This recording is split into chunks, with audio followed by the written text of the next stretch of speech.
ठीक है जी। विच estimate is reasonable, कौन सी एस्टिमेट आप लोगों को रीजनेबल लग रही है, ये जरा मुझे देख के बताएं। तो डी क्या है, 1 × 10⁴ for a light bulb in a house.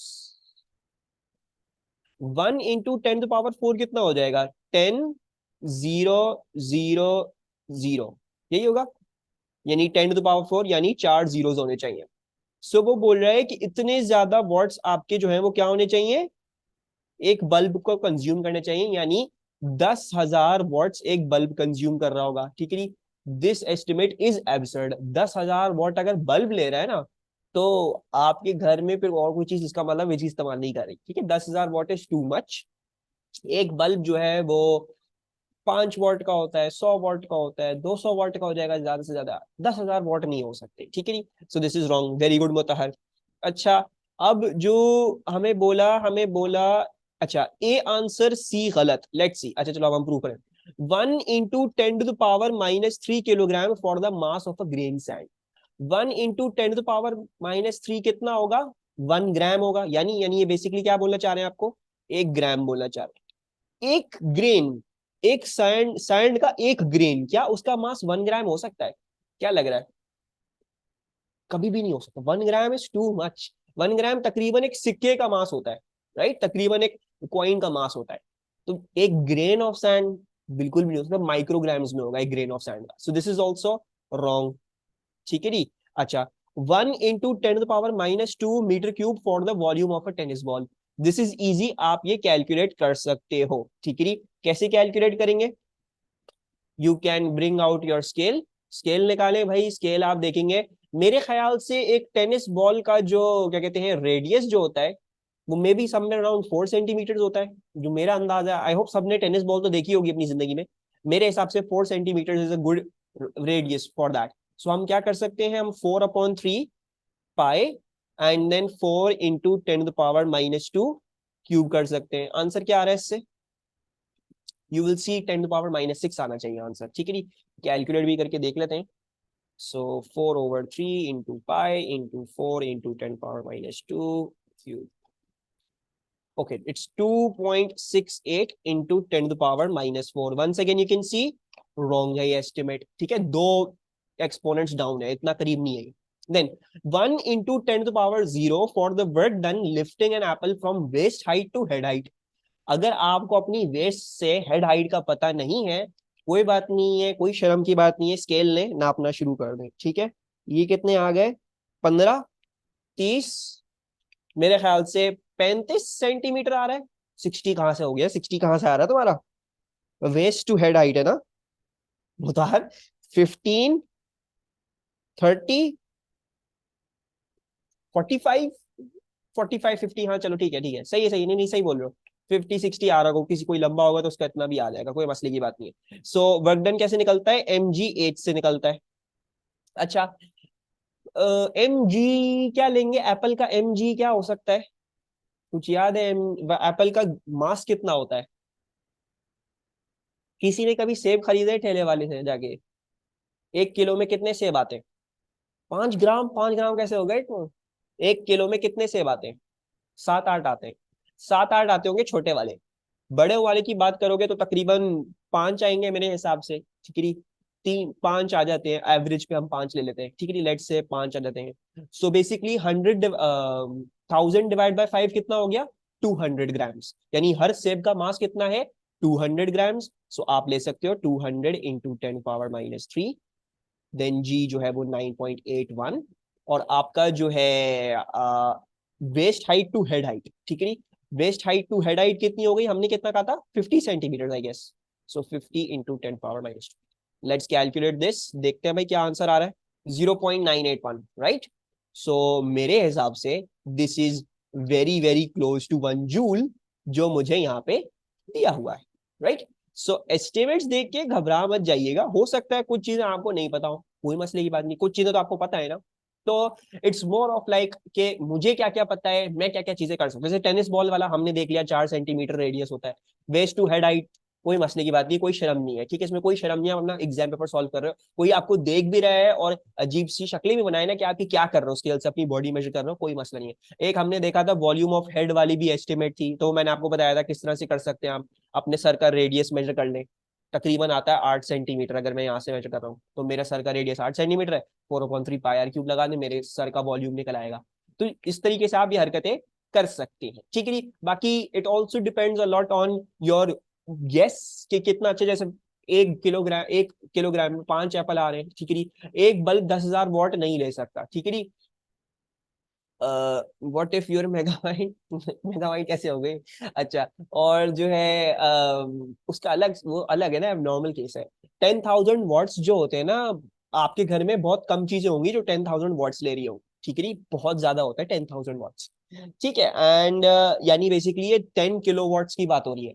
आपका बल्ब 10 किलोवाट्स नहीं ले सकता, उसने वो ले लिया, वो फट जाएगा, ठीक है। और mass of grain of sand भी, बस आपने उसको इस तरीके से इस फॉर्म में लेके आना है कि मैं उसको डिड्यूस कर सकूं क्या है, क्या होगा, ठीक है।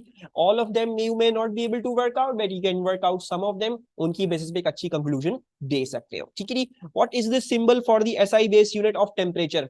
To B, very good. आगे चलो, 3 का क्या होगा? So yes, it is C, ठीक है। मैं इनको एक्सप्लेन भी नहीं कर रहा क्योंकि सबको आ रहा है, तो I am just going forward.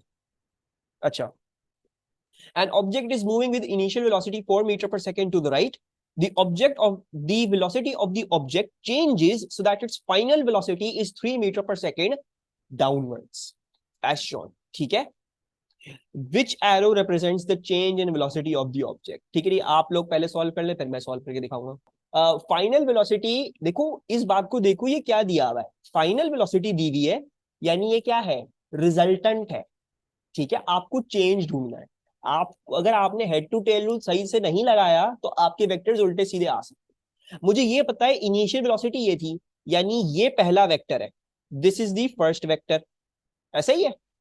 Final velocity resultant velocity है। रिजल्टेंट वेलोसिटी कहां से कहां बनाई जाती है? From the tail of the first vector to the head of the last vector, यानी इसकी टेल से लेके to the head of the last vector. अब मुझे लास्ट वेक्टर तो पता ही नहीं है, तो लेकिन मुझे पता है डाउनवर्ड्स जा रहा है, तो ये इवेंचुअली डाउनवर्ड्स जा रहा होगा, कहीं ना कहीं head of the first vector से मिल रहा है, head of the last vector से मिल रहा है, so this is the resultant. तो अब चेंज कैसा आना चाहिए? चेंज इस वेलोसिटी में ऐसा आना चाहिए है ताकि आप रिजल्टेंट के बराबर हो सको। सो this is the option that you were looking for, ठीक है। फिर समझ नहीं आया। समझ नहीं आया, ठीक है। अब बस देखो, इसको तुमने इक्विलिब्रियम के टर्म में सोचा, इक्विलिब्रियम में नहीं सोचना है। क्यों नहीं सोचना भाई इक्विलिब्रियम में? क्योंकि इक्विलिब्रियम है ही नहीं, फोर्सेस में होता है ना equilibrium. We are not thinking about vector triangles और एनीथिंग, दैट्स ऑल। हमें उसको ही फर्क नहीं पड़ता, ठीक है। हमें लगाना हेड टू टेल रूल जो आपने बताया हमें, क्योंकि मुझे ये वाली वेलोसिटी पता है, मुझे ये पता है एक वेलोसिटी है, मुझे ये ढूंढना है तीसरी वेलोसिटी कैसी है, ठीक है। अब क्वेश्चन को देखो सही तरीके से, ये क्या बोला हुआ है? बस इनिशियल वेलोसिटी है, this is the initial velocity, सही है। तो यानी ये पहली वेलोसिटी थी आपकी, सही है। ये क्या है? फाइनल वेलोसिटी बोला हुआ है, यानी initial velocity plus some other vector gave us the final velocity. Final velocity आपका रिजल्टेंट है, ठीक है। ये वेक्टर नहीं है, ये चेंज वाला वेक्टर नहीं है, ये वो रिजल्टेंट वाला वेक्टर है जो आप सारा बना बनू के जब लास्ट में टेल टू हेड कनेक्ट करते थे तो जो वेक्टर आता था वो ये रहा, जिन्होंने दिया हुआ है वो ये वाला वेक्टर, ठीक है। यहां तक क्लियर है? जी सर, क्लियर है। सो इनिशियल वेलोसिटी आपकी ऐसी थी। अब मुझे बताओ, अगर मुझे रिजल्टेंट वेक्टर बनाना होता तो कैसे बनाता था? From the tail of the first vector to the head of the last vector. मुझे लास्ट वेक्टर नहीं पता कहाँ है, लेकिन मुझे पहला वेक्टर तो पता है ना कहाँ है, ये रहा। अब इसकी टेल से अगर मैं ये वाला वेक्टर बनाऊं तो ये कुछ ऐसा बनेगा, right. So this is the resultant vector जो मैंने tail of the first vector से बना दिया, सही है। अब देखोगे ओके सर, समझ आ गई। तो हमारा दूसरा वाला वेक्टर ऐसा होना चाहिए था ताकि हम उस पॉइंट तक आ जाएं। So very good Fiza and sir मैं चेंज इन वेलोसिटी वाले को रिजल्टेंट ले रहा था। हाँ यही। So that was, I told you की क्या थी? Look at the question carefully. A car travels anti-clockwise along a horizontal circular road of 12 meters as shown. The car takes a time of 4 seconds to move from position P to position Q. What is the magnitude of the average velocity of the car for the journey from P to Q? दोबारा से मैं solve नहीं कर रहा, आप लोगों ने solve करना है और लिख के रख लो बात, इसमें भी बहुत सारे बच्चों के आंसर्स गलत आएंगे। चलो शाबाश, सॉल्व करना शुरू कर दो। अब the correct answer is A. जिन बच्चों ने ए बोला वेरी गुड। अब हम देख लेते हैं इसको सॉल्व कैसे करना था। Total displacement amount total time होती है एवरेज वेलोसिटी, ठीक है। आपने डिस्प्लेसमेंट लेनी होती है। पी से अगर आप क्यू गए हो तो डिस्प्लेसमेंट क्या होगी? डिस्प्लेसमेंट ये होगी, straight line pointing from P to Q, this is your displacement. आप ना कर्व्ड पाथ लेंगे, ना ही आप ये पूरा पाथ लेंगे, आप स्ट्रेट लाइन लेंगे, दैट इज डिस्प्लेसमेंट, ठीक है जी। अच्छा, अब ये डिस्प्लेसमेंट कैसे निकल सकती है? 12 मीटर रेडियस था, 12 मीटर रेडियस यहाँ पे भी होगा, यानी ये हम पाइथागोरस थ्योरम से निकाल सकते हैं कि square root of 12 square plus 12 square, right? And that is working out to be 12 root 2 according to Hamad. सही है जी। सो एवरेज वेलोसिटी अब क्या हो जाएगी? 12 रूट 2। टाइम कितना लगा? 4 सेकेंड लगे, तो 4 सेकेंड से डिवाइड कर दें, आंसर आपके पास आ जाएगा 4.2 मीटर पर सेकेंड, ठीक है जी। आई होप इसमें आप कोई कंफ्यूजन ना हो। The water surface in a deep well is 78 meter below the top of the well. A person at the top of the well drops a heavy stone down the well. Air resistance is negligible. The speed of sound in air is 330 meter per second. What is the time interval between the person dropping the stone and hearing it hit the water? ठीक है जी। तो ये basically एक stone था जिसको इसने drop किया है, यानी इसको इसने रेस्ट से ड्रॉप किया है। एंड ड्रॉप कितनी अमाउंट हुआ है या कितना डिस्टेंस हुआ है? 78 metres it has dropped into the water, ठीक है जी। ऑब्वियसली जब पानी में गिरा है तो उसने कोई स्प्लैश प्रोड्यूस किया है, हमें ये ढूंढना है कि कितना टाइम लगा उसके ड्रॉप करने से लेके जब तक उसने स्प्लैश सुना, और कितना टाइम था वो, ठीक है जी। सो लेट्स सी किस चीज का सवाल है ये। What things should I use, कैसे करूं सवाल को? Kinematics, Doppler's, kinematics, Doppler's, Doppler's effect. Doppler's effect की, डॉपलर की इक्वेशन क्या थी पहले ये बताओ सब मुझे।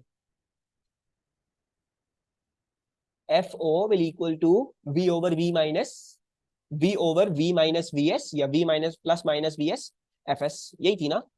फ्रीक्वेंसी तो हमारा खेल लेने देने, मुझे ऑब्जर्व फ्रीक्वेंसी ढूंढनी नहीं है, that is not part of my question. मुझे क्या करना है? मुझे टाइम ढूंढना है। डॉपलर इफेक्ट में से टाइम नहीं आ सकता, ठीक है। तो don't confuse it for that, ये काइनेमेटिक्स का सवाल है, ठीक है। तो काइनेमेटिक्स में हम ये निकालेंगे कि इस ऑब्जेक्ट को यहां से लेके यहां तक कितना टाइम लगा ये डिस्टेंस कवर करने के लिए। आमना ने जो है हमें इक्वेशन भी दे दी है भाई, आप s equals to u t plus half a t square लगा लें। कन्वेंशन बोल लेते हैं डाउनवर्ड्स इज पॉजिटिव। एस क्या हो जाएगा? पॉजिटिव 78, डाउनवर्ड्स है from our fix frame of reference. U t 0, half acceleration भी डाउनवर्ड्स तो 9.81, और टाइम स्क्वायर्ड तो 2 into 78 divided by 9.81 root equals to t. T क्या आ रहा है? टी आ रहा है 3.99, ऐसा ही है आमना, 3.99। अब आमना कह रही हैं ये आंसर आप टिक कर दें।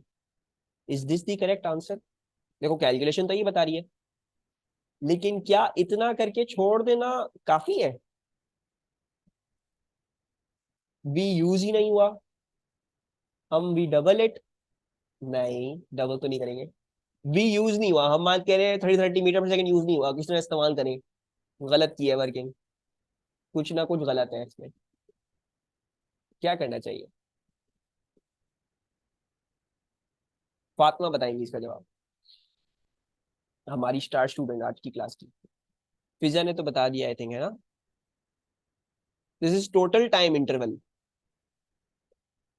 Time double. टाइम डबल क्यों कर रहे हैं मुझे बताओ, केस क्या है? We square equals to you square plus 2s से एस निकालेंगे, एस निकालेंगे। नहीं, अब बहुत ही ऑफ जा रहे हो सारे के सारे। देखो जब ये आके नीचे लगा है पानी में तो क्या प्रोड्यूस किया इसने, साउंड वेव प्रोड्यूस करी है, राइट। साउंड वेव को ऊपर जाने में कितना टाइम लगेगा, ये भी तो निकालना है ना।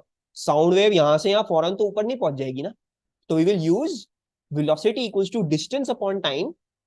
एंड हमें वेलोसिटी दी हुई है साउंड वेव की, डिस्टेंस मुझे पता है कितना मुझे वापस ऊपर जाना है, मैं टाइम निकाल लूंगा और फिर मैं दोनों टाइम्स को एड अप कर लूंगा, बिकॉज ये टाइम है यहां से यहां नीचे गिरने में, और फिर नेक्स्ट जो हम टाइम निकाल रहे हैं वो यहां से यहां साउंड वेव को ऊपर आने में टाइम लग रहा है, राइट। समझ में आ रहा है। सो बेसिकली जब ये यहां पे आके लगा है, दिस टाइम ये जो पानी में आके जब लगा है, तो ये आपके पास आ रहा है 3.99। अब मैं इस्तेमाल करूंगा velocity equals to distance upon time, क्योंकि मैं साउंड वेव में डील कर रहा हूं, तो मुझे पता है 330 इक्वल्स टू हमारा डिस्टेंस क्या है, अब मुझे वापस 78 मीटर ऊपर जाना है, तो 78 divided by time. So time is going to work out to be, देखो फातिमा हमारी स्टार्ट ने जवाब भी दे दिया है, time is going to work out to be 0.23 seconds. यानी साउंड वेव को यहां से यहां ऊपर जाने में कितना टाइम लगा, 0.23 सेकेंड्स लगा। और अब जो है वो आप जो है वो दोनों को एड अप कर दोगे, so that is 3.99 plus 0.23, I believe it's going to be D now, ऐसा ही है 60। समझ में आया कोई चीज जो इसमें अनक्लियर हो, ठीक है। इसमें दोबारा से काइनेमैटिक्स लगाने, काइनेमैटिक्स लगा सकते हो, s equals to u t plus half a t square sound wave के लिए इस्तेमाल कर लो, लेकिन वो half a t square zero हो जाएगा क्योंकि साउंड वेव की कोई एक्सेलरेशन नहीं होती। S78 यू जो है वो 330 टाइम निकल आएगा, ये वो यही फॉर्मूला आता है, यहीं से आता है जब एक्सेलरेशन जीरो, बट कोई फायदा नहीं है। दोनों टाइम सेम नहीं कर सकते, क्यों नहीं कर सकते दोनों टाइम सेम, वो इसलिए नहीं कर सकते बिकॉज मेरा बच्चा जो ऑब्जेक्ट है वो अपने वेट के थ्रू एक्सेलरेट होके गिर रहा है, राइट। यानी उसकी कंप्लीटली वेलोसिटी और उसको जितना टाइम लगेगा वो अलग लगेगा। साउंड वेव कांस्टेंट 330 पे चल रही है, यानी वो यहां से 330 मीटर पर सेकेंड में आएगी ऊपर फौरन, you can not double the time. Double उस केस में करते जब बॉल बाउंस करके वापस ऊपर आ रही होती, तो मुझे पता अगर मैंने नीचे का निकाल लिया तो वापस ऊपर आने में उतना ही टाइम लगेगा, क्योंकि बॉल की बात हो रही है। इस दफा एक रॉक है और फिर साउंड वेव है, साउंड वेव की अलग वेलोसिटी, रॉक की अलग कहानी, right. Which statement is not a requirement of a pair of forces that obey Newton's third law of motion?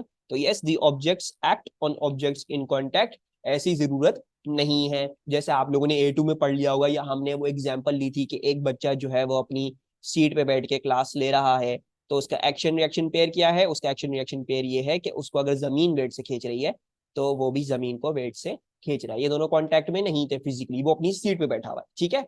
अच्छा, ओहो मजे का सवाल। अब कुछ कुछ बातें मैं आपसे पूछूंगा लेकिन थोड़ा सा मुझे एक्सप्लेन करना पड़ेगा क्योंकि मुश्किल सवाल है। A child of mass 20 kg stands on the rough surface of a sledge of mass 40 kg। Rough से क्या मतलब है इनका, what do they mean by rough surface. Friction लेंगे आप, ठीक है, यानी इस क्वेश्चन में किसी ना किसी तरह फ्रिक्शन इन्वॉल्व है। Very good. स्लेज का मास 40 kg है, ठीक है, स्लेज का मास 40 kg और चाइल्ड का जो मास है वो 20 kg है।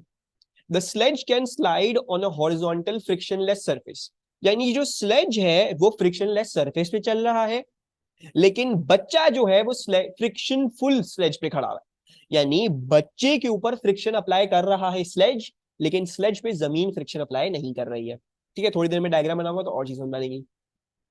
One end of the rope is attached to the sledge. The rope passes around a fixed frictionless pole and the other end of the rope is held by the child as shown. ठीक है नी, तो ये बच्चे ने जो है वो यहाँ से स्लेज पे बांधा हुआ है, इसको घुमा के अपने हाथ में रखा हुआ है, जब ये खींचेगा तो स्लेज बेसिकली आगे निकल जाएगी, आगे चली जाएगी, right. The rope is horizontal, the child pulls on the rope with a horizontal force of 12 newtons. बच्चा जो है वो 12 न्यूटन की फोर्स से खींच रहा है रोप को। This causes the child and sledge to move with equal acceleration towards the pole. ठीक है नी, बस ये सामने ये नहीं लिखा हुआ, ठीक है, क्योंकि मैं आपको वैसे भी बताने वाला हूं कि इसमें इक्वल एक्सेलरेशन होगी, और ये कौन सा केस है हम ये कर चुके हैं क्लास, ठीक है। अच्छा, 12 न्यूटन से बच्चा खींच रहा है, सही है। क्या आप लोग मुझे ये बता सकते हो कि रोप फिर बच्चे और स्लेज को किस फोर्स से खींच रही होगी? अगर बच्चा रोप को 12 न्यूटन से खींच रहा है तो रोप क्या फोर्स लगा रही होगी बच्चे और स्लेज पे? 12 न्यूटन लगा रही होगी। क्यों? बिकॉज टेंशन एक चीज में कांस्टेंट रहती है। सो अगर यहां से 12 लगा रहा है तो यहां से भी इसको 12 ही पुल कर रही है। ठीक है ना? हमने कोई एक ऐसा कॉन्सेप्ट पढ़ा है जिसमें, या पढ़ा है या हो सकता है अभी याद नहीं आ रहा हो, लेकिन ये क्या है? This is a combined system. याद है? दो डिफरेंट मासेस के ऑब्जेक्ट जुड़े हुए हैं, साथ चल रहे हैं। This is the combined system. एक सवाल मैंने करवाया था, एक बड़ा ब्लॉक एक छोटा ब्लॉक के साथ जुड़ा हुआ है, दोनों के साथ चल रहे हैं। एक मैंने सवाल करवाया था, एक ट्रेन है और उसके पीछे ट्रॉली चल रही है, उसकी कंबाइंड सिस्टम। तो इसमें आपको क्या देखना होता है? इसमें आपने दोनों की अलग अलग फ्री बॉडी डायग्राम देखनी है। ठीक है? बिकॉज कंबाइंड सिस्टम की तो एक अलग फ्री बॉडी डायग्राम है, लेकिन जब आप स्लेज के ऊपर बात कर रहे होंगे तो उसकी कंबाइंड, उसकी बॉडी डायग्राम अलग होगी। जब बच्चे पे बात कर रहे होंगे तो उसकी बॉडी डायग्राम अलग होगी। ठीक है? और इसमें, इस क्वेश्चन में लिखा हुआ with equal acceleration towards the pole. ये अंडरस्टूड सी आपकी बात होनी चाहिए है। इन अ कंबाइंड सिस्टम आपको पता होना चाहिए ये। और हम इस ही चीज के थ्रू सॉल्व करेंगे, that they are moving with equal acceleration. अगर ये नहीं भी लिखा होता आपके पास तो आप फिर भी क्या समझेंगे? Equal acceleration. कैसे बोल सकते हैं इक्वल एक्सेलरेशन? क्योंकि स्लेज के साथ बच्चा जुड़ा हुआ है। अगर स्लेज आगे चल रही है तो बच्चा भी आगे चल रहा है, तो इसका मतलब है दोनों की इक्वल एक्सेलरेशन होगी ना। वरना यह होगा कि स्लेज आगे निकल जाएगी, बच्चा वहीं रह जाएगा, या स्लेज पीछे रह जाएगी, बच्चा आगे निकल जाएगा। ये तो नहीं होगा ना। Both need to have the same acceleration so that they can move together. ठीक है, एक बात हो गई। अगर दोनों पे नेट एक्सेलरेशन सेम है तो क्या दोनों पे नेट फोर्स भी सेम होगी? क्या हम ये कह सकते हैं कि 12 न्यूटन बच्चे पे भी है और 12 न्यूटन स्लेज पे भी है? दोनों पे अलग अलग अलग 12-12 न्यूटन लग रहा है। Can we say that? Mutahar says no, Dania says yes. अगर नेट एक्सेलरेशन सेम है दोनों पे, क्योंकि दोनों साथ साथ मूव कर रहे हैं, तो क्या दोनों पे नेट फोर्स सेम होगी? Different mass. Net force equals to mass into net acceleration. देखो, नेट एक्सेलरेशन अगर आप कह रहे हो दोनों की कांस्टेंट है तो net force becomes directly proportional to mass. Sledge का मास ज्यादा है तो उस पे नेट फोर्स ज्यादा लग रही होगी। चाइल्ड का मास कम है तो चाइल्ड पे नेट फोर्स कम लग रही होगी, क्योंकि अगर चाइल्ड पे भी 12 न्यूटन लगने शुरू हो गए तो चाइल्ड ज्यादा एक्सेलरेट कर जाएगा, स्लेज से आगे निकल जाएगा। तो आप स्लेज पे ज्यादा फोर्स लगा रहे हो और बच्चे पे कम फोर्स लगा रहे हो, ताकि दोनों जो है वो साथ साथ चले। ठीक है? अच्छा जी, तो एक बात तो आपने अंडरस्टैंड कर ली कि कंबाइंड सिस्टम में फायदा किस चीज के साथ है? फायदा इस चीज के साथ है, by working with equal acceleration. अगर आपने एक्सेलरेशन की इक्वेशन बनानी तो आपके लिए बहुत आसान है। ठीक है जी? तो अच्छा, अब थोड़ा और इसमें हम बात करते हैं। स्लेज पे हम अभी हॉरिजॉन्टली बात करें तो वर्टिकल फोर्सेस की हम बात नहीं करेंगे, नॉर्मल कॉन्टैक्ट फोर्स, वेट को भूल जाए। स्लेज पे कोई और फोर्स एक्ट कर रही है? Is there any other force acting on this sledge? Friction. Sledge पे फ्रिक्शन एक्ट करेगी। अगर मैं स्लेज की फ्री बॉडी डायग्राम बनाऊं तो क्या स्लेज पे फ्रिक्शन एक्ट कर रही है? फ्रिक्शन लेस सरफेस है। स्लेज पे जमीन के थ्रू कोई फ्रिक्शन नहीं लग रही है। हाँ, लेकिन बच्चे पे, बच्चे पे डेफिनेटली फ्रिक्शन लग रही है स्लेज के थ्रू। ठीक है? चाइल्ड एक्ट्स फ्रिक्शन, वो बात सही है मुतहर आपकी। ठीक है? That is okay. मतलब आप ये बोलना चाह रहे हो कि चाइल्ड जो है वो स्लेज पे एक फ्रिक्शन लगा रहा है ना? यही बोलना चाह रहे हो? Something like this. हाँ, लेकिन अभी फिलहाल हम इसकी बात नहीं करेंगे। ठीक है? चाइल्ड स्लेज पे फ्रिक्शन लगा रहा है या नहीं लगा रहा है, that's none of our concern अभी फिलहाल। ठीक है? We don't need to be concern about that, उसमें हमारे लिए कोई मसला नहीं है। अच्छा, नहीं, देखो उसकी खुद की फ्रिक्शन कैसे उस पर खुद पे एक्ट कर सकती है? अगर स्लेज का रफ सरफेस है, अगर हम बात करते हैं स्लेज का रफ सरफेस है, तो जो बंदा इसके कांटेक्ट में है तो उसको फ्रिक्शन लगेगी ना। स्लेज अपने ऊपर कैसे फ्रिक्शन लगा सकता है? स्लेज कांटेक्ट में है जमीन के साथ, जमीन से घिस रहा है। ठीक है? स्लेज जमीन पे घिस रहा है, जमीन फ्रिक्शन ऑफर नहीं कर रही, तो जमीन के थ्रू स्लेज को कोई फ्रिक्शन नहीं लग रही। हाँ, लेकिन बच्चा स्लेज पे खड़ा हुआ है, स्लेज बच्चे को के साथ लेके आगे चल रही है, तो स्लेज यानी it must be applying some friction force on this. ठीक है जी।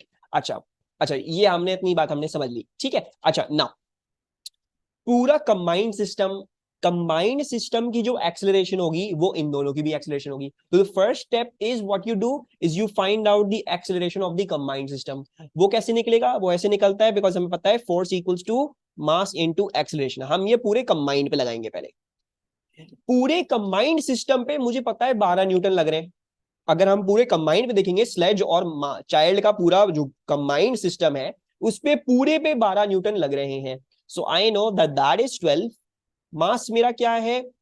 मास मेरा जो है जो बात मुताहर कर रहे थे वो भी थोड़ी देर में प्रूव हो जाएगी। लेट्स सी, थोड़ी देर रुकते हैं। ठीक है, 12 मास क्या है? 20 प्लस 40 60 केजी। दोनों का कंबाइंड मास जो है वो 60 केजी है, और एक्सिलरेशन जो है वो आपके पास हम निकालना चाह रहे हैं, right? So let's work out this acceleration.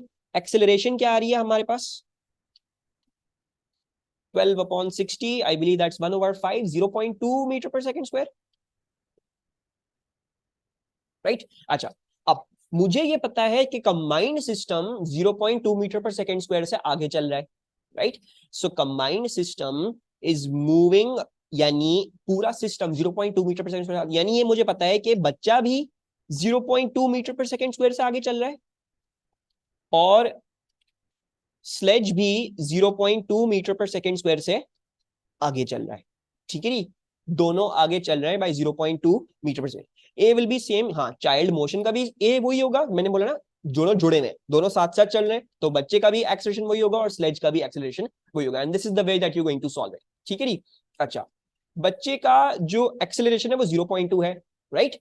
सो हम एक काम करते हैं, हम बच्चे पे नेट फोर्स निकाल लेते हैं। क्या है? Let's try to work out what is the net force. ठीक है, सो the net force on the bacha, let's say child, is net force equals to once again mass into acceleration। मुझे बच्चे की एक्सेलरेशन पता है और मुझे उसका मास पता है, यानी 20 इंटू 0.2, ये आ गया मेरे पास। नेट फोर्स क्या आ रही है? 20 into 0.2, I believe that is 4 आ रहा है। What's this? 20 इंटू 0.2, 4 आ रहा है। ठीक है, सो दिस इज 4 न्यूटन्स। अब बच्चे पे नेट फोर्स क्या है? बच्चे पे नेट फोर्स आपकी, यानी जिस फोर्स से बच्चे को खींचा जा रहा है आगे, वो है 4 न्यूटन। जिस फोर्स से बच्चे को आगे खींचा जा रहा है वो है 4 न्यूटन। ठीक है जी। स्लेज को किस फोर्स से आगे खींचा जा रहा है? Which force is being applied on the sledge? फिर 8, बिकॉज 12 अगर दोनों पे लग रही है तो इसका मतलब है अगर 4 बच्चे पे लग रही है तो फिर बाकी कितनी लग रही है स्लेज पे? 8 लग रही होगी। ठीक है, सो स्लेज पे आपकी फोर्स लग रही है 8। अच्छा, दूसरी बात इधर और देख लें, अगर आप वैसे नहीं बता सकते तो आप स्लेज के ऊपर प्रूव भी कर सकते हैं। Once again you can use net force equals to mass into acceleration. Sledge का मास 40 है, 0.2 इधर डाल देंगे तो आपके पास क्या आ जाएगा? 8 आ जाएगा। ठीक है, so the force on the sledge is 8 newtons. ठीक है, अच्छा, अब ये है नेट फोर्स। देखो, अब बच्चा किस फोर्स से आगे जा रहा है? Let's see that. स्लेज अगर 8 न्यूटन से आगे जा रहा है तो स्लेज बच्चे पे कितनी फोर्स लगा रहा होगा? अगर स्लेज खुद 8 न्यूटन से आगे जा रहा है और बच्चा इस स्लेज के साथ कांटेक्ट में है, तो स्लेज बच्चे पे फोर्स क्या लगा रहा होगा? स्लेज बच्चे पे 8 न्यूटन लगा रहा है। अगर मैं ये बात करूं कि स्लेज के अपने मोशन की वजह से स्लेज बच्चे पे क्या फोर्स लगा रहा है, तो क्योंकि वो खुद 8 न्यूटन से आगे चल रहा है और बच्चा इसके साथ जुड़ा हुआ है, तो दोनों साथ साथ चल रहे हैं ना। तो अगर वो खुद 8 न्यूटन से आगे जा रहा है तो वो ये भी चाह रहा है कि तुम भी मेरे साथ 8 न्यूटन से आगे चलो, right? So it is also applying an 8 newton force on this child. अब मुझे पता है कि बच्चे की जो नेट फोर्स है वो क्या है? वो ये 8 माइनस दी फ्रिक्शन होगी, और नेट फोर्स क्या है? वो है 4 newton. So 4 equals to 8 minus friction. Friction आपके पास आ जाएगी 4 न्यूटन। सो बच्चे पे जो फ्रिक्शन लग रही है वो है 4 न्यूटन्स। अच्छा, अब कुछ सवाल आ सकते हैं कि सर थोड़ा सा दोबारा एक्सप्लेन कर दें। I will go over this again और थोड़ी सी और इसमें वजाहत भी डालूंगा, ठीक है, कुछ और चीजें एक्सप्लेन कर। देखो, कंबाइंड सिस्टम है, कंबाइंड सिस्टम को सॉल्व कैसे करोगे? हमेशा कंबाइंड सिस्टम की एक्सेलरेशन निकलती है, क्योंकि हमने डिस्कस किया एक्सेलरेशन सब चीजों पे कांस्टेंट होगी, नेट फोर्स से फिर उसमें वर्किंग नहीं की जा सकती। सो you will find out the net acceleration. Net acceleration ढूंढ लेने के बाद आपको ये पता है कि इस बच्चे की भी नेट एक्सेलरेशन वही है, और आपको ये भी पता है कि उस स्लेज की भी नेट एक्सेलरेशन वो ही होगी। तो अब आप क्या करेंगे? अब आप ये निकालेंगे कि बच्चे पे क्या नेट फोर्स है और स्लेज पे क्या नेट फोर्स है। सो बच्चे पे जो हमारी नेट फोर्स निकली वो निकली है 4 न्यूटन, और स्लेज पे जो हमारी फोर्स निकली वो निकली 8 न्यूटन। ठीक है। अच्छा, अब और चीजें अब थोड़ी समझने की कोशिश, थोड़ी डाइजेस्ट करने की कोशिश करनी, ठीक है। अच्छा, ये बात हमें बिल्कुल प्रूव हो गई, जो मैंने कहा था नेट फोर्स जो है वो दोनों पे सेम नहीं हो सकती, क्योंकि 12 न्यूटन था आगे की तरफ, लेकिन वो 12 न्यूटन बट गया। 12 न्यूटन में से 8 न्यूटन सिर्फ स्लेज पे लग रहे हैं और 4 न्यूटन बच्चे पे लग रहे हैं, राइट। अच्छा, लेकिन बजाहिर तो हमें ये नजर आ रहा है कि 12 न्यूटन जो थे वो तो इस पे है, स्लेज पे है ना, लगे हुए तो स्लेज पे है। तो स्लेज के 8 न्यूटन कैसे आ रहे? तो वो जो मुताहिर ने बात करी कि सर देखिए, अगर स्लेज जो है वो चाइल्ड पे फ्रिक्शन लगा रहा है, तो न्यूटन थर्ड लॉ कहता है कि चाइल्ड भी स्लेज पे फ्रिक्शन लगाएगा। तो इसका मतलब ये है कि बच्चा भी इन सम वे शेप और फॉर्म वो भी कोई ना कोई फ्रिक्शन लगा रहा है इस स्लेज पे, ठीक है। या there are more other unknown forces. अगर हम इस स्लेज की फ्री बॉडी डायग्राम बनाने जाएंगे तो इस पे 12 न्यूटन के अलावा भी कोई और फोर्स है, क्योंकि 12 माइनस 4 होके 8 न्यूटन आ रहा है, यानी स्लेज पे भी फ्रिक्शन है, and somehow that friction is also in the backward direction. अब उसमें नहीं घुसने की जरूरत, बैकवर्ड में क्यों है, मैं रिलेटिव मोशन समझाने शुरू करूंगा तो और घूम जाओगे। लेकिन जो मुताहर ने, आपने जो बात करी Mutahar, I am trying to explain to you कि आपने बिल्कुल सही बात करी, ठीक है। न्यूटन थर्ड लॉ बोलता है कि भाई दोनों पे इक्वल ऑपोजिट फोर्सेस होंगी। आपने बोला फ्रिक्शन होगी स्लेज पे भी बच्चे के थ्रू, वो है, ठीक है, हमें यहाँ पे नजर आ रहा है। अब वो कैसी है कैसी नहीं है उस पर हम अभी डिस्कशन नहीं कर रहे। अच्छा, इसी को हमें तो सॉल्व करना था बच्चे के लिए। तो मैंने क्या देखा, अब मैंने, क्योंकि मैंने इस बच्चे पे नेट फोर्स निकाल ली थी, तो अब मैंने बच्चे की फ्री बॉडी डायग्राम बनाना शुरू कर दी। अब क्योंकि स्लेज 8 न्यूटन से आगे चल रहा है, तो इसका मतलब है स्लेज बच्चे के ऊपर भी चाह रहा है कि भाई तुम भी मेरे साथ 8 न्यूटन से आगे चलो, राइट, क्योंकि दोनों जुड़े हुए हैं, the child standing on it, तो दोनों जुड़े हुए हैं, राइट। सो स्लेज की भी चाहत ये है कि तुम 8 न्यूटन से आगे चलो मेरे साथ। हाँ, लेकिन बच्चे पे एक फ्रिक्शन भी है, so 8 minus the friction equal to 4, और आपने इस तरीके से फ्रिक्शन निकाल ली। कोई प्रॉब्लम, कोई चीज जो किसी को समझ में ना आई हो? और मुताहर, क्या आपको तसल्ली हो गई कि आपने बात सही कही थी? मैंने इसलिए नहीं दूसरों को बताई क्योंकि आप थोड़ी ज्यादा अच्छी तरीके से चीजें समझ रहे हो, बट इट्स ओके, हमें बहुत ज्यादा उसमें घुसने की डिटेल में जरूरत नहीं है, ठीक है। किसी को कोई प्रॉब्लम, कोई कंफ्यूजन, कोई चीज जो समझ में ना आई हो, ठीक है। This is a classic and a very good question of a combined system. Combined system में क्या करना होता है? नेट एक्सेलरेशन निकालें, नेट एक्सेलरेशन से दोनों डिफरेंट बॉडीज पे नेट फोर्सेस निकालें, फिर फ्री बॉडी डायग्राम्स बना के देखना शुरू कर दें क्या होगा क्या नहीं होगा, ठीक है जी। अच्छा जी, on to this question. A stone S and a foam rubber ball are identical spheres of equal volume. They are released from rest at time t equals to 0 and fall vertically through the air. Both reach terminal velocity. Which graph best shows the variation with time t of the speed v of the stone and of the rubber ball? तो कौन सा graph आपको सही दिखा रहा है stone और rubber ball की? अगर हम ग्राफ्स बोलेंगे तो वो कैसे होने चाहिए? Which graph is showing correctly? B, okay. दो बच्चे बोल रहे हैं बी और स्टार स्टूडेंट्स बोल रहे हैं बी, तो मान लेते हैं बी। अब इसका लॉजिक क्या थी? ठीक है, we did a similar question, I think कल परसों में ही किया था ये। हाँ, हमने करा हुआ है, मैंने पहले भी एक्सप्लेन किया है। Both reach terminal velocity. What's the difference between a stone and a foam rubber ball? Stone का मास ज्यादा होगा, फोम रबर बॉल का मास कम होगा। क्यों? बिकॉज इक्वल वॉल्यूम है, स्टोन की डेंसिटी ज्यादा है, रबर बॉल की डेंसिटी कम होती है, तो इसका मास ज्यादा, उसकी मास कम, ठीक है। अच्छा, अब देखो, if both of them are reaching terminal velocity, तो इसका मतलब है दोनों पे नेट फोर्स जो है वो जीरो होगी। यानी इसका मतलब ये हुआ वेट जो है वो ड्रैग फोर्स के बराबर होगा, राइट। अच्छा, यानी mg जो है वो ड्रैग फोर्स के बराबर है। अच्छा, अगर मैं बात करूं स्टोन की, और अगर मैं बात करूं रबर बॉल की, तो स्टोन का mg, यानी क्योंकि उसका m बड़ा है तो उसका वेट बड़ा होगा।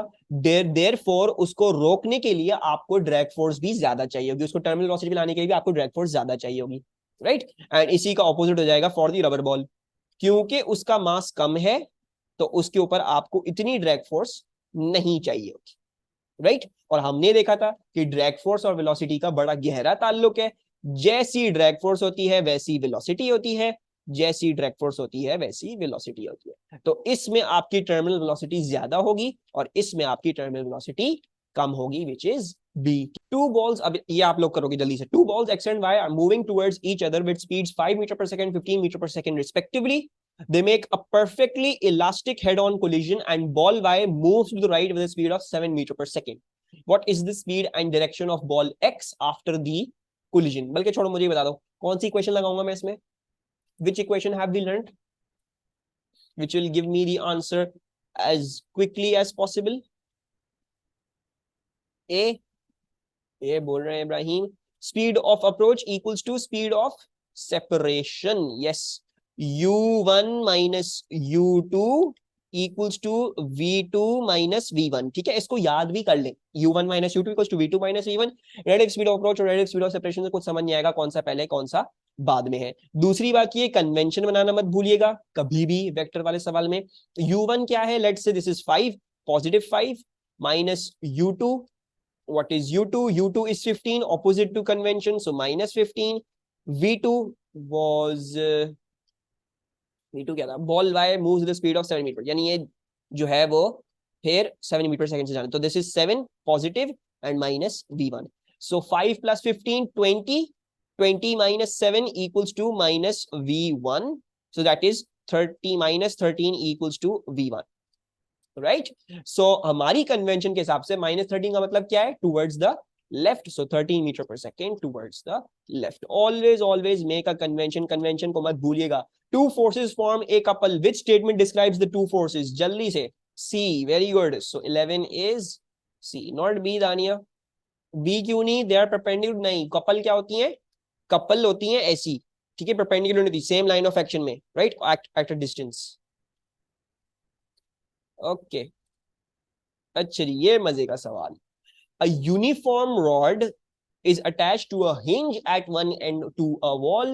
The other end of the rod is supported by a wire so that the rod is horizontal and in equilibrium. Which arrow shows the direction of the force on the rod from the hinge? Equilibrium में तो उसका मतलब क्या है, net force भी zero, net moment भी zero. तो आप इसको दो तरीकों से सॉल्व कर सकते हो. Net force equals to zero, net moment equals to zero. अच्छा जी, पहले नेट फोर्स लगा लेते हैं, ठीक है जी. यूनिफॉर्म यानी weight is acting from the geometric centre. अच्छा, बहरहाल मैंने हिंज के लिए हमेशा बोला है मोमेंट्स लगाते, ठीक है जी, लेकिन मुझे ढूंढनी ही हिंज पे फोर्सेस है तो मैं मोमेंट्स क्यों लगाऊंगा, राइट. मुझे मोमेंट्स नहीं लगाने, मुझे तो हिंज पे ही फोर्स लगाने ढूंढनी है, ठीक है. अब मैं मोमेंट्स लगाऊंगा लेकिन एक डिफरेंट तरीके से दिखाने के लिए, कुछ याद करवाने के लिए. वेट ऐसा होगा, टेंशन ऐसी होगी. टेंशन ऐसी क्यों होगी, यूं क्यों नहीं हो सकती टेंशन, मैंने वैसे क्यों मार्क करी tension, why not downwards opposite the rod, क्योंकि रॉड चाह रही है मैं यूं घूम जाऊं. It is trying so that I can move downwards, मैं घूम जाऊं. तो यानी वो स्ट्रिंग को एक्सटेंड कर देगा डाउनवर्ड्स अपने साथ, तो इसलिए स्ट्रिंग जो है वो ऊपर की तरफ, एक्सटेंशन के ऑपोजिट. Yes, exactly. अच्छा, अब यू कैन रिजॉल्व दिस, ठीक है. एक तो आसान तरीका है, आपने टेंशन को रिजॉल्व कर दिया, ठीक है. अच्छा भाई चलो, वर्टिकल फोर्स हिंज पे जो भी है, ठीक है, वर्टिकल फोर्स हमें पता है, हो सकता है हिंज पे, हो सकता है ना हो सकता है चाहिए, हो सकता है नहीं चाहिए हो, ठीक है. लेकिन मुझे एक बात तो 110% पता है कि इस फोर्स को हटाने के लिए कोई और फोर्स नहीं है, तो इसका मतलब है इस मैग्नीट्यूड की फोर्स यहां पे एक्ट कर रही होगी. Yes Aamna, very good. So there must be a force like this acting from the hinge. और भी वर्टिकल फोर्स भी होगी, हो सकता है हो, लेकिन मुझे एटलीस्ट ये तो पता है ना कि ये राइटवर्ड वाली फोर्स होगी, and this is enough to solve the MCQ, क्योंकि ए में कोई राइटवर्ड फोर्स नजर नहीं आएगी आपको जब रिजॉल्व करोगे, बी में भी कोई राइटवर्ड फोर्स नहीं है, सी में लेफ्ट की तरफ आ रही है फोर्स, और डी में राइट की तरफ आ रही है force, so this is enough to solve this MCQ, this was the easier method. Amna ने हमें एक बड़ी अच्छी चीज याद दिलाई, मैं अगर आपसे बोलता कि नहीं मुझे जो है नेट फोर्स से सॉल्व नहीं करके देना आपने, आपने मुझे एग्जैक्ट 110% एक्यूरेट डायरेक्शन देनी है, तो याद है हमारा तरीका क्या था, we use to, I draw this again, एक second, let me just remove this, draw this again, क्या मैं ये दो हटा रहा हूं, बल्कि छोड़ो इनको रहने देते। हमने कुछ एक बात सीखी थी कि अगर इक्विलिब्रियम में है तो इसका मतलब है इनका नेट मोमेंट जीरो होगा, यानी कहीं ना कहीं एक जगह पे पिवट रखा जा सकता है जिसमें से तीनों की line of action pass through कर दे, राइट। सो एक काम करते हैं, टेंशन की लाइन ऑफ एक्शन एक्सटेंड करते हैं, ठीक है, लेट्स एक्सटेंड द टेंशन की लाइन ऑफ एक्शन, सही है, वेट की लाइन ऑफ एक्शन भी एक्सटेंड कर लेते हैं,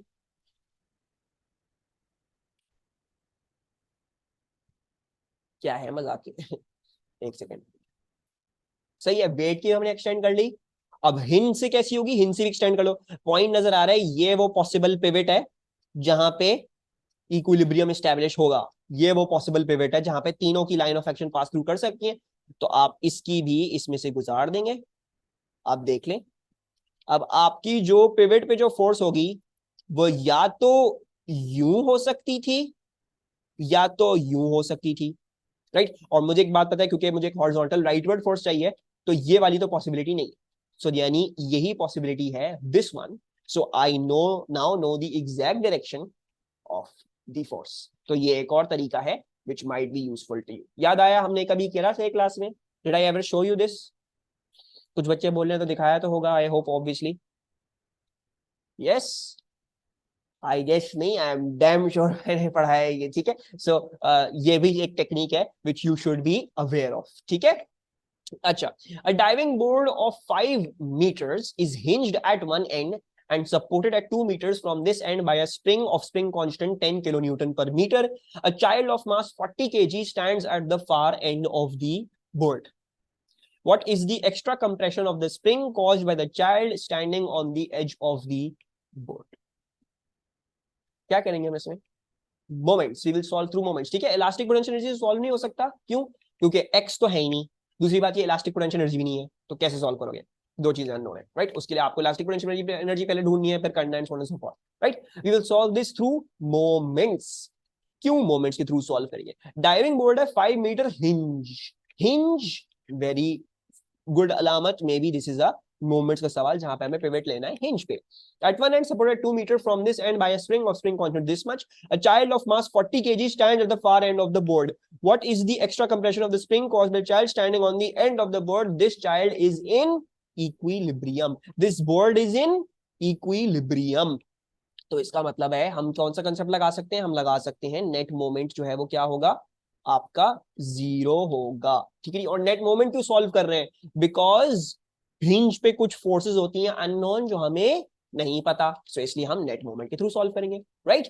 चलिए कौन कौन सी फोर्सेस होंगी, विच फोर्सेस वुड बी प्रेजेंट, अब देखो डाइविंग बोर्ड, ठीक है, मोमेंट्स किस पे निकाल रहे हैं, डाइविंग बोर्ड पे, तो सारी फोर्सेस आप कौन सी मुझे बताओगे जो डाइविंग बोर्ड पे लगेंगी, ठीक है, so which forces are applying on the diving board, tension in the spring, tension ऊपर की तरफ या टेंशन नीचे की तरफ, will the tension apply in the upward direction or will the tension apply in the downward direction, ऊपर, ऊपर क्यों अप्लाई हो रही है, बिकॉज डाइविंग बोर्ड का वेट है, वो चाह रहा है मैं नीचे चला जाऊं, राइट, ऐसा ही है ना, चाइल्ड नीचे फोर्स लगा रहा है, डाइविंग बोर्ड का खुद का भी वेट है, वो तो स्प्रिंग को वैसे ही कंप्रेस कर रहा होगा, तो स्प्रिंग को कंप्रेस कर रहा है तो स्प्रिंग ऊपर की तरफ लगा रहा होगा फोर्स, और कौन सी फोर्स होगी, देखो हमको नहीं है, W of board, very good, actually अब एक चीज मैंने आपको कंफ्यूज कर दिया, बोर्ड का तो पता ही नहीं है, बोर्ड यूनिफॉर्म है क्या नहीं है, बोर्ड का मास भी नहीं दिया हुआ, mg भी नहीं लगा सकते बोर्ड के लिए,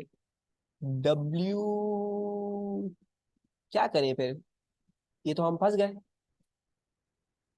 क्या करना चाहिए फिर इसमें, क्वेश्चन जो एक्चुअल क्वेश्चन है जो डायग्राम के नीचे लिखा हुआ उसको दोबारा से पढ़ें एंड टेल मी कि हमें क्या करना चाहिए उसमें, बोर्ड को पिवट ले लें?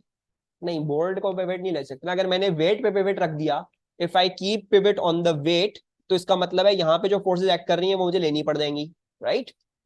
तो मुझे it's extra compression. Very good. वो मांग क्या रहा है आपसे? एक्स्ट्रा कंप्रेशन मांग रहा है वो आपसे, एक्चुअल कंप्रेशन तो मांग ही नहीं रहा।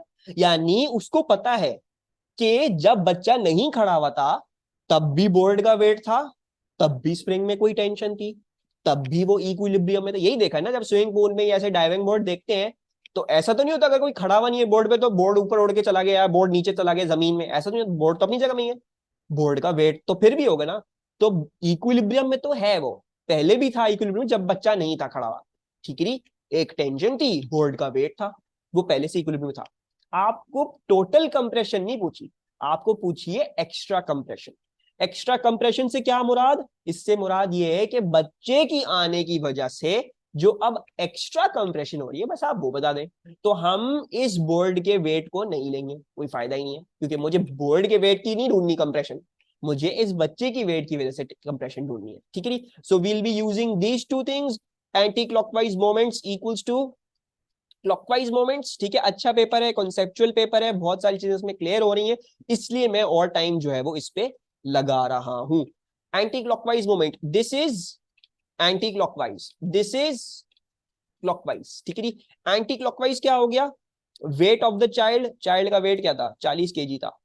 सो weight of the child is 40, और इसका जो 9.81 भी लेना पड़ेगा, सॉरी वेट नहीं था, मास था, ठीक है। 40 इंटू 9.81, और डिस्टेंस क्या है? 5 मीटर है। और क्लॉकवाइज टेंशन टी। अच्छा, अब मुझे क्या ढूंढना है? मुझे जो है वो के एक्स ढूंढना है, right. I want to find out, sorry k x नहीं, मुझे एक्स ढूंढना है, एक्सटेंशन ढूंढना है। तो मैं टेंशन को भी खोल सकता हूँ using k x. So I am going to use k which is 10 kN, यानी 10 पावर 23, राइट। के एक्स मुझे निकालना है, और इसका डिस्टेंस क्या है? इसका डिस्टेंस है 2 metre, right? So now you can solve for x, that is 40, 9.815, then 10 into 10 to the power 3, 0.0981, so this is 9.81 centimeters, which is c, ठीक है जी। अच्छा जी, 10 पावर 3 ये लिखा हुआ देखो, spring constant 10 kN per meter, सो के एक्स, ठीक है जी। मैंने टेंशन खोल दी थ्रू के x, spring constant into compression, spring constant दिया हुआ, ठीक है। एक्चुअली अब जो है इब्राहिम, रेयान और फातिमा, जब तक ये तीनों आंसर नहीं दे देते कोई और आंसर नहीं देगा, ठीक है। बाकी सब लोग डायरेक्ट में दे सकते हैं, ये तीनों ने एवरीवन में देना है, ठीक है। Let's C, a granite rock on at the surface of earth has density rho. The rock is transported to the surface of another planet. The acceleration of free fall on the surface of the other planet is twice that on the surface of earth. What is the density of the rock on the other planet? ठीक है जी। तो other planet पे density जो है वो 2 रो है, ओ sorry density कह रहा हूँ, free fall, acceleration of free fall 2g है, ठीक है जी। तो आपने मुझे बताना है कि अब उस अदर प्लैनेट पे डेंसिटी क्या होगी। तो yes it is B, density का याद रखें मास अपॉन वॉल्यूम है, ना ही मास चेंज हुआ ना ही वॉल्यूम चेंज हुआ, रॉक उठा के बस वहां पे चला गया ना, कुछ चेंज हुआ क्या? इस रॉक का वेट चेंज हुआ होगा? Has the weight of the rock changed? Yup, because mg2, आपका g जो है वो ट्वाइस हो गया, ठीक है जी। ओके जी, वेरी गुड। आ जाओ इस सवाल पे, ये भी फातिमा, इब्राहिम, रेयान पहले करेंगे, फिर हम आगे चलेंगे, ठीक है जी। बाकी बच्चे डायरेक्ट में देना चाहे तो दे सकते हैं, कोई मसले की बात नहीं है। यानी सब लोग मुझे ये बोल रहे हो ये गलत है, ऐसा ही है? ये गलत है, सबको पक्का पक्का यकीन है ये गलत है? कोई भी ऐसा तो नहीं है जिसको ये लग रहा है ये सही है? ठीक है, अब फातिमा बोल रही है सी है, ठीक है। अब रेहान भी बोल रहे सी। अच्छा, ये तो सबको पक्का पता है कि ए नहीं हो सकता। व्हाई? बिकॉज गैस का प्रेशर रॉ जी से निकल सकता है, लेकिन gas exert equal pressure at all ends, ठीक है जी। तो P1 पे अगर इधर बंद है तो यहाँ पे भी P1 लगा रही है, वो यहाँ पे भी P1 लगा रही है। अच्छा, मजे की बात, एक बात हम चल गई कि यहाँ पे जो प्रेशर है वो क्या है? P1 है, because gas exert equal pressure at all ends, so gas जो है वो इस सरफेस ऑफ द लिक्विड पे P1 लगा रही है, ठीक है जी। मुझे अब ये पता है कि liquids have same pressure at same Heights, so that means कि यहां पे भी P1 है, राइट। एक्चुअली P2 क्या है, P2 ये है, this is P2 because P2 अगर यहाँ पे था तो वो इस एंड पे आपको ये लगा रहा होगा, P2 लगा रहा है, right. Now we need to link P2 and P1। P1 क्या होगा, P1 होगा उससे ऊपर का सारा का प्रेशर, उससे ऊपर जितना भी प्रेशर है वो P1 के बराबर होगा।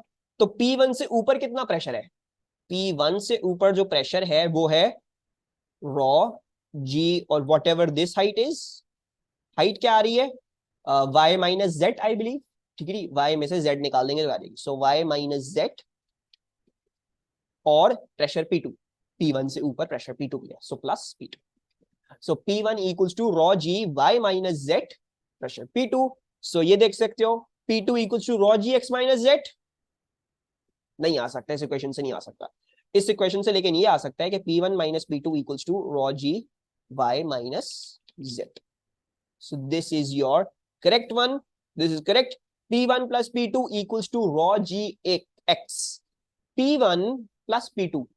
अगर आप P1 plus P2 करना चाहते हैं तो वो ये नहीं देगा आपको, ठीक है, it cannot give you this answer, और frankly enough आप P1 plus P2 ऐसी कर भी नहीं सकते, क्योंकि ये इस इक्वेशन के थ्रू अगर P1 plus P2 निकालने की कोशिश करो तो इक्वेशन आपको कभी P1 plus P2 नहीं देगी, तो there is no possible outcome for this one.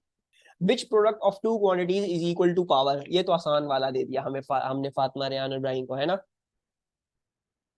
ये तो आसान क्वेश्चन आ गया, बी, वेरी गुड। चलो भाई, अब अब्बास भी आ गए वापस, अब अब्बास का इस्तकबाल करते हैं, ठीक है जी। So researchers have developed a new type of filament lamp with an efficiency of 40%. Old type filament lamps have an efficiency of 5%. The two types of lamp produce the same useful output power. What is the ratio input power to the new type of lamp over input power to the old type of lamp? क्या होगा इसका answer? Researchers have developed a new type of filament lamp with an efficiency of 40%. Efficiency का formula क्या होता है? Efficiency का formula होता है useful output upon total input. अब इस बात को आप आई होप सब लोग समझते हो, या वो मुझसे अपने पूछेंगे दोबारा से कि सर जो है वो यूजफुल आउटपुट एनर्जी या टोटल इनपुट एनर्जी, आप एनर्जी भी टर्म्स में कर सकते हैं और पावर की टर्म्स में भी कर सकते हैं, कोई मसले की बात नहीं। अच्छा, अगर हम old type of sorry new type of lamp का देखेंगे तो 40% आ रही है इसकी, यानी 40 इक्वल्स टू, हम ले लेते हैं पावर आउटपुट को मैं पीओ बोल रहा हूँ, पावर इनपुट को मैं पीआई बोल रहा हूँ, और इंटू 100 कर देते हैं, ठीक है जी।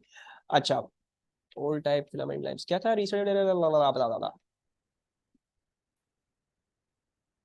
अच्छा ठीक है, the two types of lamp produce the same useful output power. अच्छा, ये कह लेते हैं पी आई न्यू, पीओ तो दोनों का सेम है तो पीओ में डिफरेंशिएट नहीं कर रहा, यानी मुझे ये पता चल गया कि P I over P I knew क्या है, that is 40 divide by 100, that 0.4, ठीक है, I hope so, 40 divide by 100 एक सॉरी, हाँ ये आएगा, ठीक है। और दूसरे वाले का क्या है, पीओ ओवर, अब उसका भी पीओ है लेकिन वो है ओल्ड वाला, तो पी आई उसका ओल्ड हो जाएगा, और इंटू 100 करने के बाद उसकी एफिशिएंसी क्या आ रही है, उसकी एफिशिएंसी आ रही है 5, सही है जी, तो 5 आ रही है, यानी इसका PO over P I old क्या आ रहा है, 5 ओवर 100 यानी 0.05 आ रहा है, ठीक है।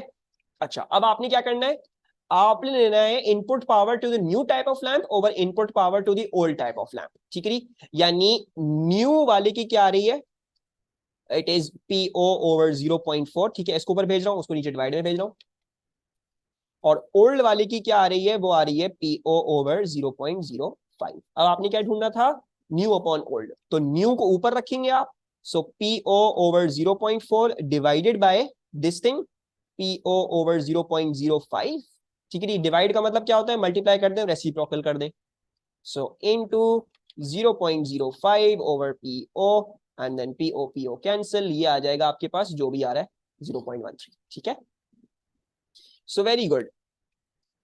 सो इसका मतलब है बच्चों के पास, मैंने जो है ना 40% एफिशिएंट था, तो मैंने 60% ओवर 95% किया था, उससे 0.63 आ रहा था। तो आपने तो आउटपुट पावर ले ली ना, अच्छा ओके नहीं आपने आउटपुट पावर भी नहीं लिया, आपने वेस्टेड पावर लिया, जी, ठीक है, तो वो नहीं करना था ओके हमें। अच्छा 18, इतनी देर में हम भी सॉल्व कर लेते हैं। तो मैंने इसकी जो डेरिवेशन सिखाई है आपको वो ये सिखाई है कि देयर इज सम ऑब्जेक्ट फिर मूविंग विद, फिर हाँ सी हाँ सी नहीं होगा, फिर सी होगा आंसर। ठीक हो गया, वेरी गुड। एंड देन कुछ फोर्स इस पे लगी, हमने इस पे कोई ना कोई फोर्स लगाई है जिसकी वजह से ये यहां से यहां पहुंच गया और इसकी वेलोसिटी भी बढ़ गई। ठीक है जी। अब हम इसमें कौन कौन सी चीजें इस्तेमाल करेंगे। अच्छा फोर्स जो है equals to mass into acceleration, right. So मैं इधर से एक्सेलरेशन, नहीं सॉरी, मैं खुद भी भूल गया डेरिवेशन, एक सेकंड रुको। अच्छा अब मुझे क्या पता है, मुझे पता है work done equals to force into distance. ठीक है जी। So let's do that. हाँ फोर्स कांस्टेंट है, फोर्स कांस्टेंट है, फोर्स कांस्टेंट है, बिल्कुल सही है, कांस्टेंट है। अच्छा वर्क डन हम निकालना चाह रहे हैं, वर्क डन क्या है, ये वो काइनेटिक एनर्जी का वर्क डन हो जाएगा। ठीक है जी। सो काइनेटिक एनर्जी, फोर्स कैसे आ सकती है, एम ए से। So mass into acceleration into distance. X देखो मास तो चलो let's say we know the mass M है, ठीक है वो तो कोई मसला नहीं है। एक्सेलरेशन ढूंढ सकते हैं हम, कैसे ढूंढ सकते हैं, V square equals to you square minus two A S, यानी एक्सेलरेशन क्या होती है, we square minus you square, या sorry V square minus, V square equal to you square plus two नहीं ए। सर, हाँ सर गलत ए को छोड़ के अगर हम लोग एस एस की जगह हम लोग जो है वो इस वाली इक्वेशन से V square minus you square upon two A कर लें, इसको एस की जगह, इसको एस की जगह डाल देंगे। बिल्कुल सही है, वो भी फिर अप्रोच सही है बिल्कुल। यू आर फिर उसके 110% बाद correct on that as well. फिर हमारे पास आ जाएगा, क्योंकि अब वो इनिशियल जो है वो जीरो लिया था तो वो वी स्क्वायर हो जाएगा सर, बिल्कुल और सही है। इनिशियल भी कट हो जाएगा, बस ये आ जाएगा। ठीक है, तो we have done this derivation in our course. ठीक है, मैंने शायद डेरिवेशन में डिस्प्लेसमेंट में सब्स्टिट्यूट किया था, आप एक्शन में सब्स्टिट्यूट करेंगे कोई मसले की बात नहीं है, किसी में भी सब्स्टिट्यूट कर दें आपके पास वैल्यू आ जाएगी। Half m v square minus you square होता है, जब यू स्क्वायर जीरो होगा तो सिर्फ हाफ एम वी स्क्वायर हो जाता है। ये देखा होगा हमने ये चीज इस्तेमाल नहीं करी। ये किस चीज की इक्वेशन है वैसे, ये कभी देखिए अपनी जिंदगी में, हाफ एफ एस, ये क्या है। यस सर, सर ये वो है एनर्जी लॉस के लिए, वो जो इलेक्ट्रिक उसके लिए सर, स्प्रिंग वाली है, उस स्प्रिंग वाले उसके अंदर जो रिटर्न के लिए करते हैं इलेक्ट्रिक, वो इलास्टिक पोटेंशियल लॉस वगैरह के लिए उसमें अंदर यूज होती है। वेरी गुड, तो बता दिया हमें अब्बास ने। इलास्टिक पोटेंशियल एनर्जी याद है, ट्राइंगल बनता है हाफ एफ इनटू एस, क्योंकि एरिया ग्राफ निकालने की कोशिश कर रहा था, तो ट्राइंगल वाला। ठीक है। अच्छा भाई जल्दी से 19 एंड 20, 19 पहले बता दें। अरे ये तो मैं आप लोगों के साथ कर रहा हूँ पर हमें देर लग जाएगी, let's not waste time. A metal wire obeys Hooke's law and has a young modulus this much, the wire has an originating length of this much and has diameter of this much। ठीक है, young modulus का formula क्या था, force into original length upon area into delta L, right, stress upon strain. चलिए now हमें क्या निकालना है, हमने निकालना है, हमें स्प्रिंग कांस्टेंट निकालना है। यानी अगर मैं ये कहूं कि इसकी जगह के रख दूं तो किसी कोई एतराज तो नहीं है। यंग मॉड्यूलस मुझे पता है 2 × 10⁻11, देन के इज हम निकालना चाह रहे हैं, लेंथ क्या है ये रही 1.6, डायमीटर दिया हुआ है तो आपको थोड़ी क्वारी करनी पड़ जाएगी, 0.48 × 10⁻³ स्क्वायर ओवर 4। ठीक है, आप कैलकुलेट कर लेंगे आपके पास के आ जाएगा, वॉट एवर। ठीक है, कोई जरूरत नहीं है, आई am just writing this answer down. 19 है ना ये, हाँ तो इसका आंसर आ रहा है बी। ठीक है, यही आंसर आएगा। ठीक है, टेंशन नहीं लेना। अच्छा now this one, a wire is being stretched by a tensile force, which statement about the elastic limit must be correct, कल they will be on the thing। ठीक है 20A you all are correct, बिल्कुल 110% सही हो। Last वाली बता दो, which statement is correct for all types of progressive waves, very good, तो ये भी हमने कर लिया है। लेट्स सी, देखो एमसीक्यू 22 क्या होगा, इसका आंसर कैसे होगा कैसे नहीं होगा। अच्छा पहले तो मुझे ये बताओ, बॉल हॉरिजॉन्टली मूव करेगी या वर्टिकली मूव करेगी, will the ball move horizontally और विल इट मूव वर्टिकली। सिर्फ और सिर्फ बॉल वर्टिकली मूव करेगी, हॉरिजॉन्टली आगे पीछे नहीं जाएगी।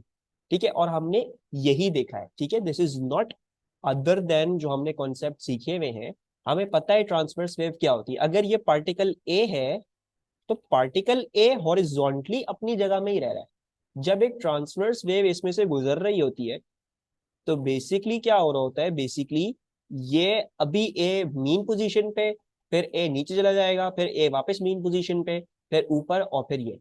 अब ए इस वेव के साथ चिपक के आगे नहीं जा रहा। It's not like this wave, A is on this wave और ये साथ साथ आगे चल रहे, नहीं, ऐसा नहीं है, ऐसा नहीं हो सकता, ठीक है नहीं।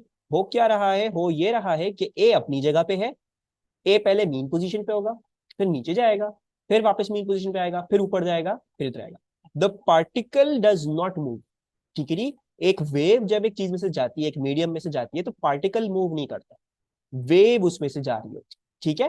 पार्टिकल मूव करता है लेकिन वर्टिकली, हॉरिजॉन्टली वेव के साथ आगे नहीं चलना शुरू होता है, ठीक है नहीं। तो इधर जो बात लिखी हुई भी है, ये नहीं भी लिखी होती तो इसका मतलब आप कभी भी नहीं ले सकते थे कि हॉरिजॉन्टली वो पार्टिकल मूव कर रहा है, ठीक है नहीं। यू कैन कंफर्म दिस, ठीक है। कभी आपने वो देखे जो है वो पानी में कुछ लाइटों टाइप से लगे हुए होते हैं, जो ऊपर पानी में ऊपर नीचे हो रहे होते हैं, देखा है कभी?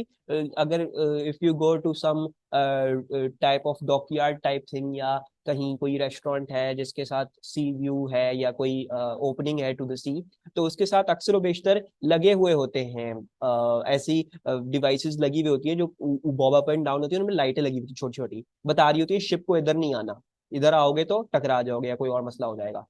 या फिर किसी ने कभी देखा है कि कचरा रोकने के लिए जमीन समंदर में डाली हुई होती है, या ऐसे बॉब, ऐसे कुछ कुछ भी नहीं देखा, किसी ने देखा? भाई पागल हूँ, ये चीजें देखते रहता हूँ। खैर, बहरहाल समझाने का मतलब ये है कि वो जो, जब आप समंदर में कोई चीज रखोगे, जब आप पानी में कोई चीज रखोगे, वो चीज क्या कहती हैं, अपनी जगह से डिस्प्लेस नहीं होगी, वो सिर्फ ऊपर नीचे जाएगी उसमें, वो वेव के साथ आगे नहीं चलेगी, ठीक है। अगर ये एक्सपेरिमेंट करनी है, एक छोटे से टब में जो है वो पानी भर लो and put a ball in it, ठीक है, एक बॉल भर लेना, रख लेना उसमें, छोटी सी, और जो है वो एक तरफ से वेव्स प्रोड्यूस करके देखना, ठीक है। अब अगर if you don't cause the wave to like, यूं नहीं, पानी यूं नहीं फेंकना, यूं यूं करना, ठीक है, तो वो बॉल जो है वो ऊपर नीचे जाएगी, वो आगे पीछे नहीं आएगी, ठीक है। So this is something that will happen. खैर बहरहाल, तो वर्टिकली डिस्प्लेस नहीं होगा। अच्छा, अब तो इसका मतलब है हमें सिर्फ ये पता है कि बॉल जो है वो ऊपर नीचे जाएगी, ठीक है। अच्छा, अब the wave has frequency 0.20 hertz, ठीक है। वेव की फ्रीक्वेंसी इतनी है, एम्पलीट्यूड इतना है, ठीक है। एंड उन्होंने बताया हुआ the distance between a trough and distant peak is this, what is the distance travelled by that ball in a time of 20 seconds. तो मैं सबसे पहले क्या कर रहा हूं, I am going to work out the time period. Time period कैसे निकलेगा, 1/फ्रीक्वेंसी। तो मेरे पास टाइम पीरियड आ रहा है, आई बिलीव 4 सेकेंड्स, यही आ रहा है, या 5 सेकेंड आ रहा है, क्या आ रहा है, 5 सेकेंड आ रहा है। So we are getting 5 seconds, तो हमारा टाइम पीरियड 5 सेकेंड्स है। यानी 20 सेकेंड्स में कितने टाइम पीरियड गुजर जाएंगे, 20 सेकेंड्स में 4 वेव्स बन जाएंगी, आपको 4 कंप्लीट वेव्स मिलेंगी, ठीक है। You will get 4 complete waves. अच्छा, 4 कंप्लीट वेव्स का क्या मतलब है, 4 कंप्लीट वेव्स का मतलब है ये, पार्टिकल यहां से ऊपर जाएगा, ठीक है, फिर नीचे आएगा, फिर और मजीद नीचे जाएगा, और फिर वापस से ऊपर आएगा। सो वो कितने एम्पलीट्यूड कवर करेगा, 1 एम्पलीट्यूड, 2 एम्पलीट्यूड, 3 एम्पलीट्यूड, 4 एम्पलीट्यूड। तो एक वेव के अंदर पार्टिकल जो है वो 4 टाइम्स एम्पलीट्यूड मूव करता है। और क्योंकि मेरे पास 4 वेव्स हैं, तो मेरे पास क्या होगा, एक वेव में 4 टाइम्स एम्पलीट्यूड, राइट, सो 4 × 0.7। और क्योंकि मेरे पास 4 वेव्स है, सो 4 टाइम्स 1 वेव, तो मेरे पास आंसर आ जाएगा 11.2 meters.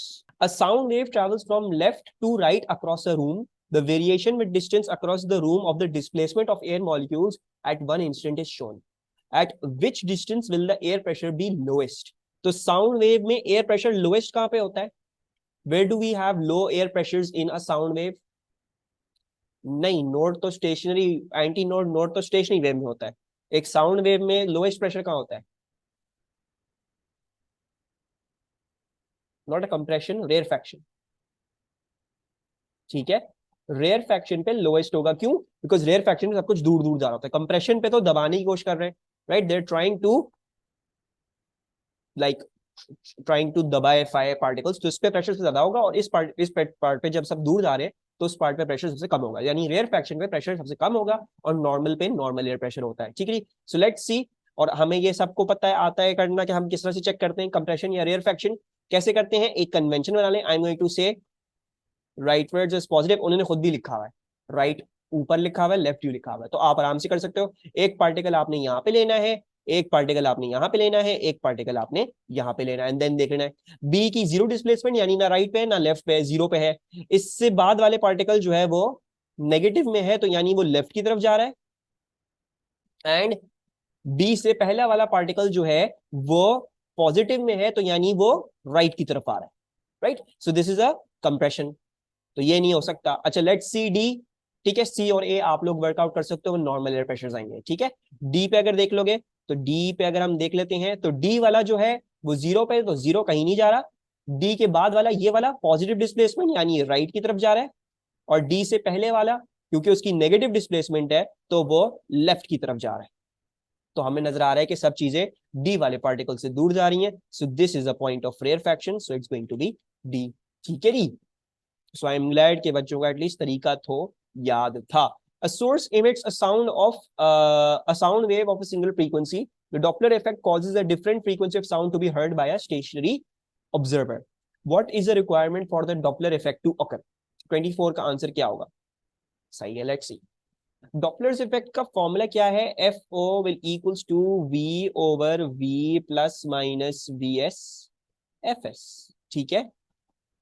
A source that produces a sound wave of changing frequency is not required. क्यों? बिकॉज ये जो फॉर्मूला है ये वर्क ही करता है फॉर अ कांस्टेंट फ्रीक्वेंसी। जब फ्रीक्वेंसी चेंज करी तो आप क्वालिटेटिवली बता सकते, हाँ उसका फॉर्मूला होगा, चेंजिंग फ्रीक्वेंसी का ही फॉर्मूला अलग हो, लेकिन हमने नहीं पढ़ा वो। और ऐसी बात नहीं है कि वो चेंजिंग फ्रीक्वेंसी डॉपलर इफेक्ट नहीं है, लेकिन नेसेसरी रिक्वायरमेंट नहीं है। अगर आपकी सोर्स फ्रीक्वेंसी कांस्टेंट है, जैसे एम्बुलेंस की सोर्स फ्रीक्वेंसी कांस्टेंट होती है, सिर्फ क्योंकि वो हमारी तरफ आ रही होती है या हमसे दूर जा रही होती है तो we perceive the frequency as different. So this is not a requirement, it should not be a changing frequency. Changing frequency ना भी हो तो कोई मसला नहीं है, डॉपलर इफेक्ट मिलेगा अगर आपका रिलेटिव मोशन है। And A is talking about a source that is moving as it produces the sound wave, तो this is going to produce the fact कि भाई relative motion है between source and observer. So A is the one that is a requirement. A source that produces a polarized sound wave polarized तो कभी भी नहीं हो सकती, longitudinal waves polarized कभी भी नहीं हो सकती। और अगर फॉर एग्जाम्पल मान लेते चलो अगर पोलराइज्ड हो भी गई तो उससे भी हमें कोई फर्क नहीं पड़ा, कोई साउंड वेव है, हम सुन सकते हैं सारी पोलराइजेशन, कोई मसले की बात नहीं है। अच्छा, a source that produces a sound wave of changing amplitude, ये भी कोई रिक्वायरमेंट नहीं है, चेंजिंग एम्पलीट्यूड हमारी रिक्वायरमेंट नहीं है, ठीक है। There is nothing to do with amplitude in Doppler's effect, ठीक है। सो चेंजिंग फ्रीक्वेंसी रिक्वायरमेंट नहीं है, वो सोर्स फ्रीक्वेंसी कांस्टेंट भी हो, सिर्फ मूवमेंट की वजह से वो सोर्स फ्रीक्वेंसी डिफरेंट हमें सुनाई देगी, ठीक है। An electromagnetic wave in free space has a frequency of this much. Which region of the electromagnetic spectrum includes this frequency? किस में होगी ये फ्रीक्वेंसी? सबसे पहले तो आप लोगों ने याद क्या करी हुए? आप लोगों ने याद करे हुए मेरे साथ लैम्डाज याद किया, ठीक है। हमने फ्रीक्वेंसीज याद नहीं करी है, तो आपको सबसे पहले क्या करना पड़ेगा? आपको कन्वर्ट करना पड़ेगा in what you have remembered. So velocity क्या होती है इलेक्ट्रोमैग्नेटिक स्पेक्ट्रम की? 3 × 8। फ्रीक्वेंसी क्या दी हुई है? 2.5 × 10⁻14। और आपने लैम्डा आपको निकालना होगा, तो लैम्डा क्या हो रहा है, सॉरी लैम्डा क्या हो रहा है, लैम्डा क्या आ रहा है 1.2 × 10⁻6। अच्छा, अब ये किस में आ जाता है ये देख लेते हैं, क्योंकि अल्ट्रावायलेट इंफ्रारेड जो है ना वो करीब करीब है, क्योंकि वो दोनों में 10⁻6 है, तो हमें थोड़ा सा खोल के चेक करना पड़ेगा इसको। सो इसको एक काम कर लेते हैं, नैनोमीटर्स में कन्वर्ट कर लेते हैं। ये नैनोमीटर्स में क्या हो जाएगा? What will this be in nanometres? Nanometre में कैसे कन्वर्ट करोगे? आपको 10⁻⁻9 में लेके जाना है ना। If you want to take this into a 10⁻⁻9, तो यानी मतलब आपको एक्सपोनेंट मजीद छोटा करना है, you have to make it more छोटा, तो आपको उसमें उतने नंबर ऑफ जीरोस मल्टीप्लाई करने पड़ेंगे। यानी अगर आपने -6 से -9 तीन छोटे करे हैं, तो आप 3 दफा 0 मल्टीप्लाई कर देंगे, यानी 3 दफा 10 मल्टीप्लाई कर देंगे। सो क्या बन जाएगा? ये 12 होगा पहले जीरो से, दूसरे जीरो से 120, तीसरे जीरो से 1200, ठीक है। So we are getting 1200 into 10⁻⁻9, यानी ये क्या है? This is 1200 nanometres. अब हमने याद क्या किया हुआ है? हमने रेड ग्रीन ब्लू याद किए हुए हैं। रेड क्या थी? What was red? 780, फिजर 550 was for green, ठीक है जी। और ब्लू क्या थी? 450 या 400, दोनों करेक्ट है, ठीक है जी। तो अब मुझे बताओ कि ये इंफ्रारेड है या अल्ट्रावायलेट है? इंफ्रारेड। और कैसे बताया? क्योंकि रेड से पीछे यानी रेड से बड़ी वेवलेंथ इंफ्रा होगी, और ब्लू से आगे वाली यानी ब्लू से छोटी अल्ट्रावायलेट होगी। तो 1200 कहाँ है? 780 से बड़ा है, यानी ये विजिबल लाइट के उसमें नहीं है, उससे आगे है। ठीक है, रेड से पहले है। तो रेड से पहले क्या हो गया? इंफ्रारेड हो गया। ठीक है, समझ में आया सबको? कोई कंफ्यूजन? और ये चीज भी देख लें, जैसे अगर आपको किसी भी चीज में कन्वर्ट करना है, अगर आप मुझसे बोलते हैं कि सर मेरे पास लिखा हुआ है 1 नैनोमीटर, और आपने इसको कन्वर्ट करना है लेट से इन माइक्रोमीटर्स, ठीक है जी, आपको माइक्रोमीटर में कन्वर्ट करना है इसको। ठीक है, तो लेट्स सी आप कैसे करेंगे। भाई 1 नैनोमीटर क्या होता है? 1 × 10⁻⁹ होता है ना? माइक्रो क्या होता है? 10⁻⁻6 होता है। ठीक है, अब आप क्या कर रहे हैं? आप छोटा कर रहे हैं या बड़ा कर रहे हैं? Are you increasing the exponent और are you decreasing the exponent? What is happening? -9 से -6 ये इंक्रीज है या डिक्रीज है? डिक्रीज है। इंक्रीज है, क्योंकि -9 माइनस है ना, -9 और -6, -6 पहले आएगा फिर -9 बाद में। -9 छोटा है -6 से। ठीक है जी, सो यू आर इंक्रीजिंग। और आपने कितना इंक्रीज किया? आपने +3, आपने 3 से चेंज करके इंक्रीज किया है ना। You have changed it by a 3, you have increased it by a 3। तो अगर आपने एक्सपोनेंट को 3 से इंक्रीज किया है, तो आप इस चीज को 3 से डिक्रीज करेंगे, यानी 10⁻³ से डिक्रीज करेंगे। यानी ये क्या हो जाएगा? ये हो जाएगा 0.0001, 1 2 3, नहीं बस 0.001 हो जाएगा। So this would be this.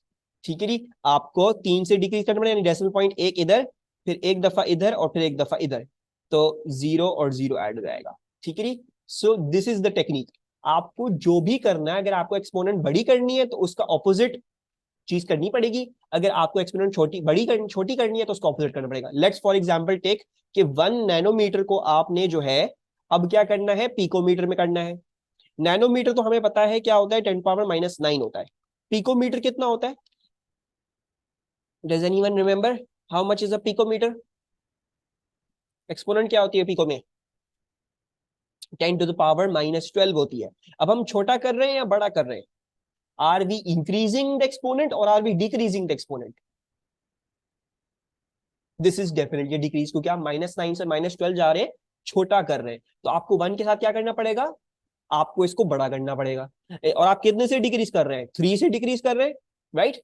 So you will have to multiply this by 10⁻³ तो क्या हो जाएगा ये? 1000। सही है, so keep this in mind, you need to be able to convert this. ठीक है, अब मैंने ये पहले क्यों नहीं कभी कराया था? क्योंकि मैं पहले कर देता था और कोई ऑब्जेक्शन रेज नहीं करता था, बट आज फील हुआ कि ये प्रॉब्लम है, बच्चों से नहीं हो पाएगा। तो इसको ध्यान में रखें, P5 में बड़ा काम आने वाला है ये। ठीक है जी, क्या करना है? एक्सपोनेंट के साथ जो कर रहे हो उसका ऑपोजिट तुम्हें इस जो भी कहते हैं इसको बेस के साथ करना पड़ेगा। ठीक है जी, तो आपको इसके साथ करना पड़ेगा उसका उल्टा। So just keep that in mind. इस तरीके से आप करेंगे तो आपको हो जाएगा। ठीक है, और भी लॉजिकली तरीके से समझा सकते हैं, लेकिन मुझे नहीं लगता और किसी को समझ आएगा, तो बस ये याद रखें ऑपोजिट। ठीक है, अच्छा। Two polarizing filters are placed next to each other so that their planes are parallel.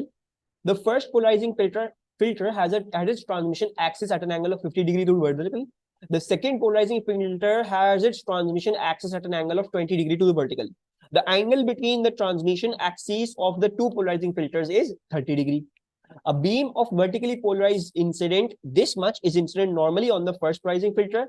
What is the intensity of the light that is transmitted from the second polarizing filter? ठीक है जी, let me first draw a diagram, फिर आप लोग बता दीजिएगा। ठीक है जी, you might not be wanting to draw a diagram for saving time in the paper, ठीक है जी, लेकिन मैं बना रहा हूँ क्योंकि मुझे यहाँ पे एक्सप्लेन करना है। ठीक है, बहुत सारी चीजें मैं बहुत डिटेल में करवाता हूँ। ऑब्वियसली पेपर में आप हर चीज जो है वो बना बना के शायद या हर चीज कर करके नहीं कर रहे हो। ठीक है, but if you want to be good at physics you should be really good at drawing, you should be really good at drawing. आपने अगर चीज को ड्राइंग में कैप्चर कर लिया तो आपको समझ में आ जाएगा हो क्या रहा है। अगर आपने फोर्सेस वाले सवाल में डायग्राम सही तरह से बना दी तो आपको समझ में आ जाएगा। अगर आपने इस वाले सवाल में डायग्राम से बना दी, अगर आपने काइनेमेटिक्स वाले सवाल में ये देख लिया क्या चीज इंक्रीज कर रही है, क्या चीज डिक्रीज कर रही है, डिस्प्लेसमेंट क्या है, वेलोसिटी क्या है, ये क्या है, वो क्या, अगर आपने केस सिनेरियो बना दिया then it should be very very easy. ठीक है, in some places you will not be requiring diagram, तो उसमें टाइम जाने की जरूरत नहीं है। जहां जहां आपको प्रॉब्लम हो या ये अंदेशा हो कि मैं गलत कर दूंगा, तो इट्स नो प्रॉब्लम, डायग्राम बना के देख सकते हैं, ठीक है जी। मैं डिटेल में एक्सप्लेन कर रहा हूं तो उसका मतलब ये नहीं है, मैं ये नहीं सिखा रहा कि मेरी तरह पेपर सॉल्व करना है, मैं ये सिखा रहा हूँ लॉजिक क्या है, ठीक है जी। आप लोगों ने ऑब्वियसली अपना टाइम मैनेज करना है। सो पहले जो है वो आप वर्टिकली प्लेन पोलराइज लाइट भेजते हैं, और पहले पोलराइजिंग फिल्टर की 50 डिग्री है वर्टिकल से, ठीक है जी। तो अगर हमारी वर्टिकल जो है वो ये है, तो इसकी जो ट्रांसमिशन एक्सिस है वो है 50 डिग्री टू द वर्टिकल, ठीक है, यानी दिस एंगल इज 50 डिग्रीज। अच्छा, दूसरे वाले का क्या सीन है? दूसरे वाले का सीन ये है कि उसकी जो ट्रांसमिशन एक्सिस है वो है 20 डिग्री टू वर्टिकल, तो वो कुछ ऐसा होगा, ठीक है। So it's something like this, and this angle is a 20 degrees, ठीक है। तो हम सब मानते हैं जब ये इसमें से जाएगी तो क्या होगा, लाइट ऐसी हो जाएगी, ठीक है। It will become something like this, and then जब वो इसमें से जाएगी 20 डिग्री वाले में, तो थोड़ी और स्ट्रेटर होके कुछ इस तरीके से निकल के आ जाएगी हमारे पास। अब हमने क्या करना है, हमने ऑब्वियसली सब कुछ हमारे को मैलेसिस लॉ लगाना है।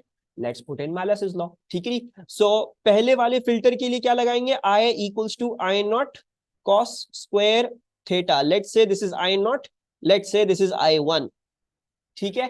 I1 कैसे निकलेगा, I1, अच्छा हमें दी हुई भी है I naught, ये दी हुई इंटेंसिटी दी हुई है इसकी 8 वाट पर मीटर स्क्वायर, राइट, 8 दी हुई ना, 8 दी है, so I am just quoting this as 8, so equals to 8 cos square, angle क्या जाएगा, what should I keep in the angle 50, so we will be keeping 50 over here, इससे हमारे पास I1 आ जाएगा, आप लोग कैलकुलेट कर लो। Then I am trying to find out what I2 is. I2 will be I naught cos square, sorry I naught नहीं होगा, I1 होगा, ठीक है जी। And what should I keep the angle in this one? Angle अब आपने कौन सा डालना है, ठीक है जी। लेट्स लुक एट दैट कि हमें क्या डालना होगा। अच्छा, अब ये क्या है, if you look at your I1 जो हमारे पास अलग से आ नहीं रहा है, सो I1 जो है वो इस तरीके से है, ठीक है जी। I am going to rotate it a bit more just to make it clear to you guys, ठीक है जी, कुछ इस तरीके से है, और इसका एंगल फ्रॉम दी वर्टिकल क्या हो गया होगा, अब 50 डिग्री पे था, तो इसका एंगल क्या आ रहा है, 50 डिग्री आ रहा है। आपको क्या चाहिए, आपको वो एंगल चाहिए होता है जो आपकी ट्रांसमिशन एक्सिस और लाइट के बीच में है, तो यानी आप कौन सा एंगल लेंगे, 50 में से 20 सब्ट्रैक्ट कर देंगे, 30 डिग्री लेंगे, ठीक है जी। लेकिन मुझे एक बात बताओ, वुडंट दिस बी रॉन्ग, हम तो हमेशा एंगल वो लेते हैं ना जिसमें हमारा लाइट से शुरू होता हुआ एंगल हो और ट्रांसमिशन एक्सिस पे जा रहा हो। अभी हम transmission axis to the light angle ले रहे हैं, हमें एंगल ये वाला नहीं लेना चाहिए, this angle. Shouldn't I take the whole जो घूम के वापस आ रहा है एंगल, वो नहीं लेना चाहिए, या 30 से भी काम चल जाएगा। एक और बच्चा कम हो गया, दे आर सेम, ठीक है जी, क्योंकि सिमेट्री है इसमें, तो यू कैन सी कि आप चाहे 30 डिग्री डालें, ठीक है जी। इफ यू पुट इन 30, नहीं 280 नहीं होगा, 280 नहीं होगा, ये हो जाएगा 360 में से 30 निकाल देंगे, 330 हो जाएगा, ठीक है जी। तो क्योंकि 30 का गैप है, तो पूरा घूम के आओगे वापस तो 360, 360 से 30 पहले पे रुक गया, तो 360 माइनस 30, 330 हो जाएगा, ठीक है जी। जो आप चाहे आप 330 डालना चाहो, आप 330 डाल सकते हो, आप चाहे आप 30 डिग्री डालना चाहो, आप 30 डिग्री भी डाल सकते हो। क्यों? बिकॉज कॉस स्क्वायर एक अमेजिंग फंक्शन है, उसमें बहुत सारी सिमेट्रियां हैं, और इसको कोई फर्क नहीं पड़ता कि आप एंगल दोनों के बीच में कैसे डाल रहे हो, कि पहले ये चीज आ रही हो फिर ये चीज, या पहले ये चीज आ रही हो फिर ये चीज, it does not care about transmission axis कौन सी पहली है, लाइट अगर पहली आ रही है, क्या आ रही है, एंगल किसके बीच में, बस दोनों के बीच में कोई भी एंगल डाल दो, अब चाहे छोटा वाला एंगल डालो चाहे बड़ा वाला एंगल डालो, उससे कोई फर्क नहीं पड़ेगा, आपको कॉस स्क्वायर वही आंसर देगा। So in this one we will be putting I1, so I1 is 8 cos square 50, ठीक है, या इस तरह से लिख लेते हैं cos 50 and then whole square, ठीक है, ये I1 आ गया, और इसमें क्या डालना है हमने cos, इसमें एंगल हम 30 डाल देते हैं and whole square. So what is I2 working out to be? 2.479, which I believe should be rounded off to 2.5 in over here. So this is the answer over here. कोई confusion, कोई problem, कोई चीज जो समझ में ना आई हो, anything that you want me to go over again? ठीक है जी। इसमें मिस्टेक नहीं कीजिएगा, एंगल गलत नहीं डाल के आइएगा, ठीक है जी। ऑलवेज मेक श्योर कि आप जो जो लाइट उसमें से निकल रही है वो बनाएं, एंड देन सेकंड फिल्टर पे जो वो इंसिडेंट होगी उसके बीच में एंगल निकालें, ठीक है जी। Don't just take the vertical से एंगल लेते हुए आ गए या कुछ लेते हुए आ गए। आप ये प्रैक्टिस अपने पास रखेंगे कि आप जो है वो ड्राइंग अगर आपको बनानी हो तो बना सकते हैं, अगर आपका दिमाग अंदर शार्प था, अगर आपने ऐसी कैचअप कर तो इधर 30 लिखा होता, 30 कोई डाल रहा।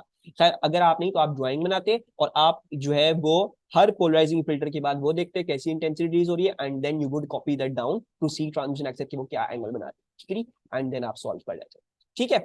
अ stationary wave has a stationary wave on a stretched string is set up between points P and T.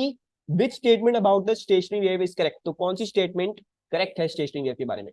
हम बाद भी कह रहे हैं बी, तो बी ही है answer. Why is that? Because they are in the same loop, ठीक है। सेम लूप से मतलब अब ये नहीं कि वो, लेकिन बस ये दोनों लूप्स ऐसे हैं जो ऊपर जा रहे हैं, ठीक है। So they will be in phase, stationary wave में फेज में होते हैं जब भी वो एक सेम टाइप ऑफ लूप में होंगे, ठीक है। नॉट 90 डिग्री, सेम लूप है ना, देखो this.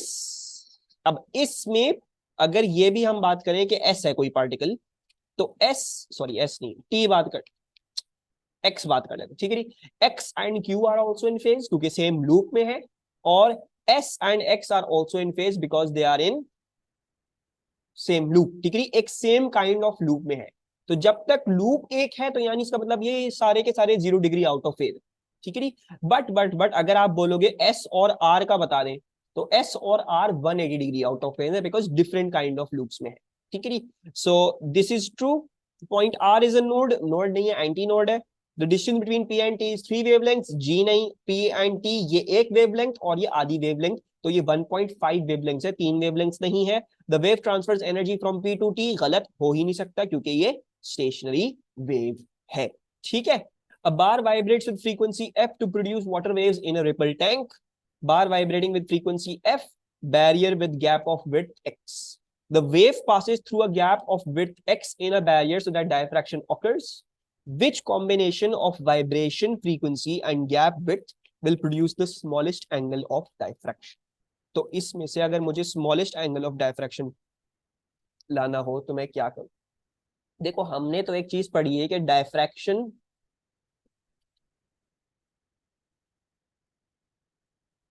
Is most significant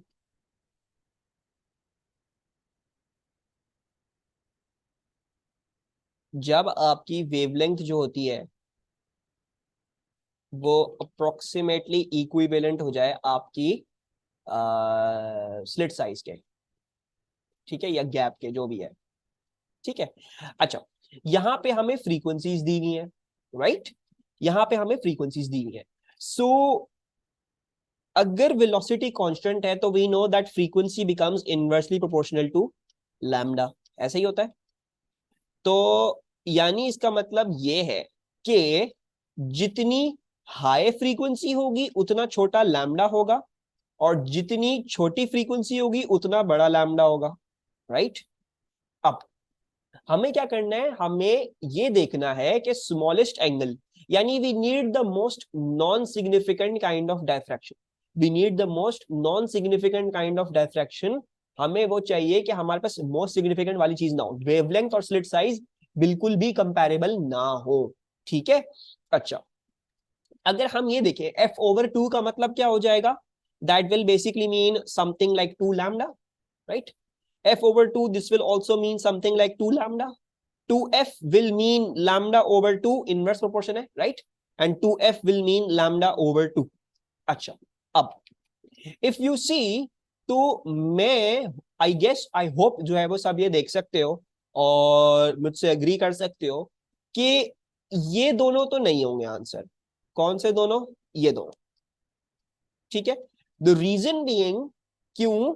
because in दोनों में हम वो गैप जो है वो कम कर रहे हैं, राइट, बिकॉज वो लैम्डा ओवर 2 कर दिया, एक्स भी ओवर 2 हो गया, इधर भी 2 लैम्डा हो गया और ये 2x हो गया, राइट। यानी कुछ फर्क नहीं पड़ा आपने जो भी करा, इसमें 2 लैम्डा हुआ है, एक्स ओवर 2 हो गया, और इसमें लैम्डा ओवर 2 आया है और 2x हो गया, राइट। सो इन दोनों में काफी बड़ा चेंज आएगा, इन दोनों में, मेरे इसमें इतना बड़ा चेंज नहीं है, इसमें एग्जैक्ट सेम प्रोपोर्शन में ही चल रही है चीज, तो this want be the answers. इसमें हमारी वो चीज नहीं हो रही कि हम बहुत ज्यादा डिफरेंट जो करना चाह रहे हैं, हम डायफ्रैक्शन नॉन सिग्निफिकेंट देखना चाह रहे हैं, we are trying to make them very very different, इसमें वो चीज नहीं हो रही। ठीक है, इसमें 2 लैम्डा 2x फिर भी कंपैरेबल होंगे, इसमें लैम्डा ओवर 2 x ओवर 2 फिर भी कंपैरेबल होंगे, बट इन दिस वन ये 2 लैम्डा है वो x ओवर 2 है, और वो लैम्डा ओवर 2 है और ये 2x। ठीक है, now how do I choose between A and D? तो इसमें से दो लॉजिकल ऑप्शंस हैं, ए या डी। अब इसको देखते हैं how do we choose that. ठीक है, इफ यू सी, तो हमारे पास और कोई हिंट नहीं है या और कोई तरीका नहीं है कि हम ये देखेंगे कि just by relying on this fact. इससे पहले जब भी मैंने क्वेश्चन करवाया आपको, तो मैंने सिर्फ इस फैक्ट पे रिलाई करवाया और हमारा क्वेश्चन आराम से सॉल्व हो जाएगा। लेकिन अगर ये चीज आपको एक बिल्कुल फाइनल आंसर करके ना दे, then you are permitted to look into d sin theta equals to n lambda. So then now I will start looking into d sin theta equals to n lambda. ठीक है नी? और मैं एक और चीज कर रहा हूं इसमें, क्योंकि मुझे फ्रीक्वेंसी के साथ देखना है, मुझे लैम्डा देखने में थोड़ा मसला होगा, क्योंकि मैं फ्रीक्वेंसी दी है तो मैं फ्रीक्वेंसी को ही डाल लेता हूं उधर। तो मैं कह रहा हूं कि d sin theta is directly proportional to n over f। ठीक है, क्योंकि लैम्डा और f इनवर्सली प्रोपोर्शनल थे, मैंने इक्वल टू साइन हटा के मैंने डायरेक्टली प्रोपोर्शनल कर दिया। ठीक है नी? अच्छा, मुझे क्या देखना है? मुझे स्मॉलेस्ट एंगल देखना है, और वेरिएशन क्या है? गैप विड्थ और फ्रीक्वेंसी की।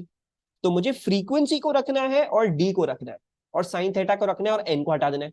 एन ठीक है, एन तो वैसे भी कांस्टेंट है, राइट? अगर हम एक कोई भी ले लेते हैं, फर्स्ट ऑर्डर को देखना चाह रहे हैं, तो let's just say this is constant, इसको हटा देते हैं, बिकॉज हमें इसका रिलेशनशिप स्टडी नहीं करना है। हमें क्या स्टडी करना है? हमें ये देखना है sine theta is directly proportion या P is proportion to 1 over D F. ठीक है, अब हमें क्या चाहिए? We need the smallest angle, यानी we need small sine theta. Sine theta small कब होगा? When will we have sine theta small? जब डी भी बड़ा हो और एफ भी बड़ा हो, राइट? सबसे ज्यादा साइन थीटा तो कब छोटा होगा? तब छोटा होगा जब दोनों चीजें बहुत ज्यादा बड़ी हो जाए, राइट? इनवर्स प्रोपोर्शन है। So we are going to look for that option जिसमें दोनों सबसे ज्यादा बड़े हुए भी हो, यानी 2x और 2f। So it's going to be D. ठीक है, समझ में आया? So this is the complete working for this question. और ये आपका जो था वो क्वेश्चन आया है समर 22-12 में ही, डिफरेंट काइंड ऑफ क्वेश्चन, जिसमें सिर्फ इस पे रिलाई करके आपके पास इंफॉर्मेशन नहीं निकली।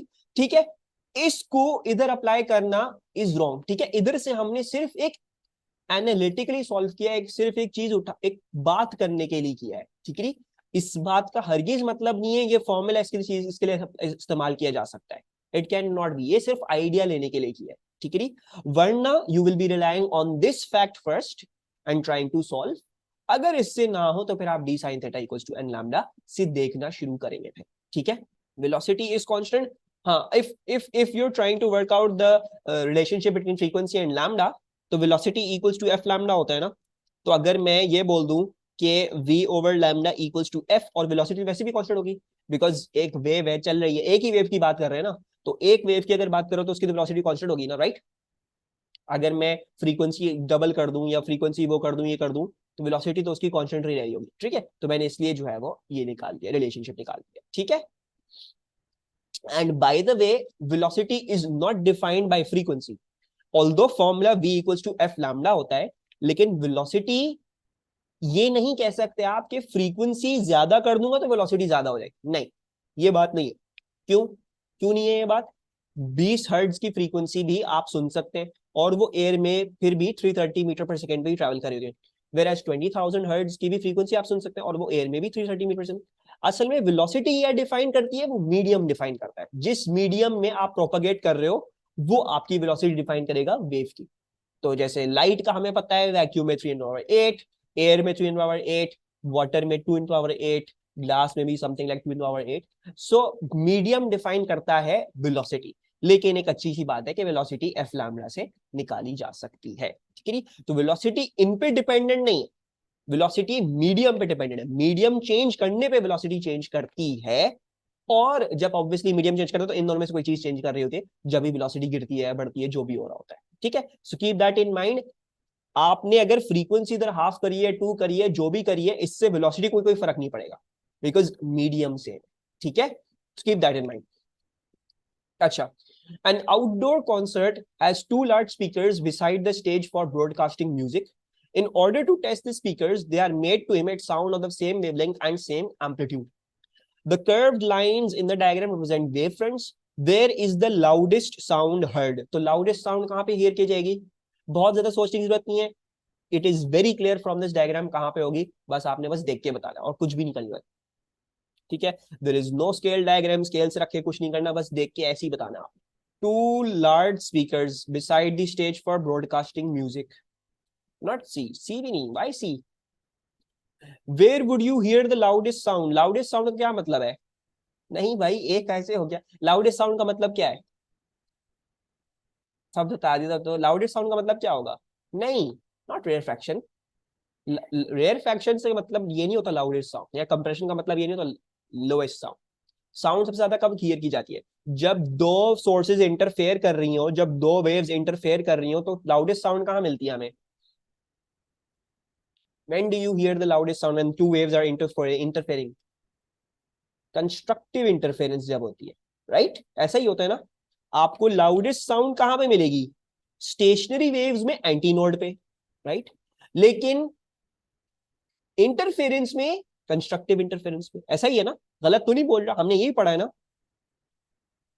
ठीक है. I have not taught you anything about rarefaction या कंप्रेशन, कि उधर आपको आवाज कैसी मिलेगी कैसी नहीं मिलेगी, वो आपके कोर्स में नहीं है और उससे कोई फर्क भी नहीं पड़ रहा. रेयरफैक्शन कंप्रेशन के उससे लाउड होगी साउंड या लेस लाउड होगी, वो चीज नहीं है.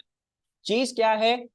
अगर तो दो वेव्स इंटरफेयर कर रही हैं, तो आपको लाउडेस्ट साउंड या विजिबल जो ब्राइटेस्ट स्पॉट होगा डबल स्लिट पे कहां मिलता है? कंस्ट्रक्टिव इंटरफेरेंस पे. In the case of stationery waves, तो एंटी नोड पे आपको मैक्सिमम डिस्प्लेसमेंट मिलती है, मैक्सिमम डिस्टर्बेंस मिलेगी, सबसे हाईएस्ट आपको इंटेंसिटी वहां पे मिलेगी, आपको हाईएस्ट एम्पलीट्यूड वहां पे मिलेगा, राइट? और नोड पे आपको बिल्कुल जीरो एम्पलीट्यूड, सबसे कम आपको मिलेगा. ठीक है. तो स्टेशनरी वेव में एंटी नोड नोड की बात होती है. जब दो वेव्स इंटरफेयर करें तो कंस्ट्रक्टिव और डिस्ट्रक्टिव इंटरफेरेंस. तो they are talking about constructive interference. और मैंने आपको क्या चीज सिखाई थी कि ये जो वेव फ्रंट होती है, ठीक है, wave fronts are normally drawn such that कि ये पॉइंट्स इन फेज को कनेक्ट कर रही होती है.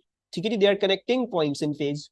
और अमूमन और ज्यादातर जो पॉइंट्स इन फेज कनेक्ट हुए हुए होते हैं वो यूजुअली आपकी क्रेस्ट्स होते हैं. तो they just usually join the crests in phase. तो क्रेस्ट्स के अंदर आपको ये वेव फ्रंट जो लाइनें जो जो बनाते हैं इमेजिनरी या हमें जो दिखती हैं, वो बेसिकली डिफरेंट वेव्स पे क्रेस्ट्स को कंबाइन करते. तो इसमें भी ये नजर आ रहा है कि हमें इस लाइन पे इस वाले स्पीकर की भी क्रेस्ट थी और इस वाले स्पीकर की भी क्रेस्ट थी. सो देयरफॉर दोनों क्रेस्ट जब मिलेंगी तो you will have constructive interference, that is D. समझ में आ गया सबको? कोई मसला तो नहीं इसमें अब? ठीक है, कुछ भी इसमें रॉकेट साइंस नहीं था, कुछ नहीं देखना था. You don't have to care about anything else. ठीक है. Although there are some theories on this के आप जो है वो स्केल से मेजर करते और इधर इस पे देखते हैं पार्ट डिफरेंस जो आ रहा है वो n लैम्डा आ रहा था, right? You could have also done that. लेकिन इसमें करने की जरूरत नहीं क्योंकि उन्होंने स्केल डायग्राम नहीं दी हुई आपको. तो जब भी आपके पास स्केल डायग्राम ना हो, आप डायग्राम में स्केल रख रख के चीजें नहीं बनाएंगे.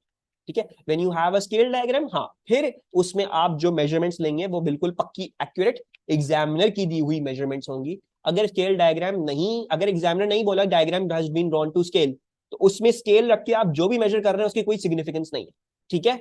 The equation lambda equals to d sin theta upon n is used to calculate the wavelength of light in an experiment that uses the diffraction grating.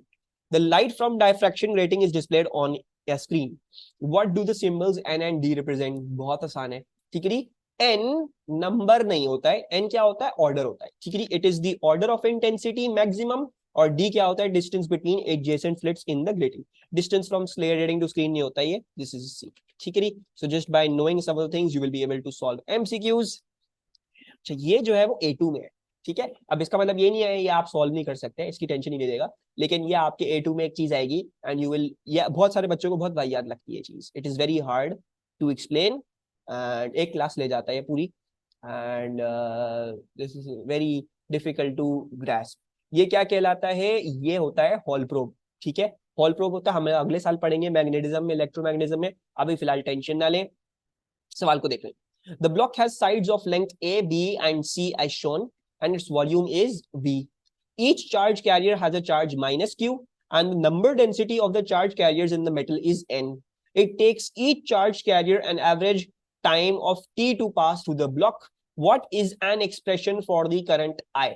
तो करंट I के लिए एक्सप्रेशन क्या होगी? कौन से फॉर्मूला से मैं ये करंट के लिए एक्सप्रेशन डिराइव करूं? कौन से दो फॉर्मूला आपके दिमाग में, दो फॉर्मूला आने चाहिए which should give you the correct answer. I equals to NAVE. तो you know that current is NAVE. ठीक है. Now और दूसरा formula you also have I equals to DQ by dt. DQ by dt से लंबा हो जाएगा दिखाना, हम इसी से देख लेते हैं. सही है. I equals to NAVE. N हमें दिया हुआ है. N A क्या होता है? A होता है cross sectional area of solid. तो मुझे बताओ, अगर मुझे एरिया ढूंढना हो A, तो किन दो वेरिएबल्स को मल्टीप्लाई करके मेरे पास एरिया आएगा in this, for this thing? Is it going to be C into A or B into A or C into B? कौन सी लेंथ्स मल्टीप्लाई करूं, क्योंकि मुझे पता है सबको ज्यादा रेक्टेंगल है सारी साइड्स.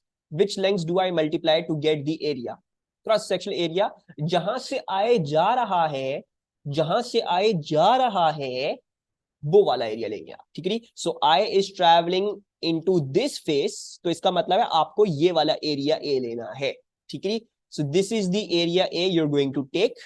This is A. सो ये कैसे ले सकते हैं हम? I equals to n, area is C into A.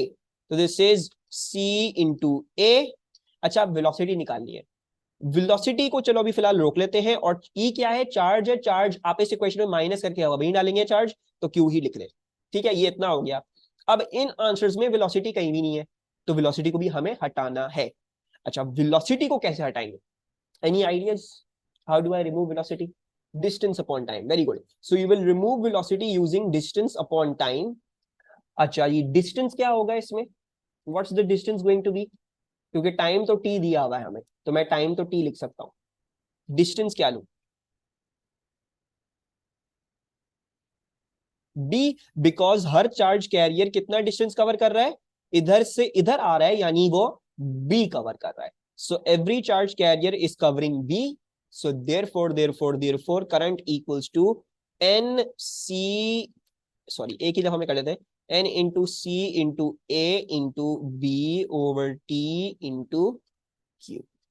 ठीक है. So it is NCABTQ. इसमें से कोई ऑप्शन आ रहा है इधर?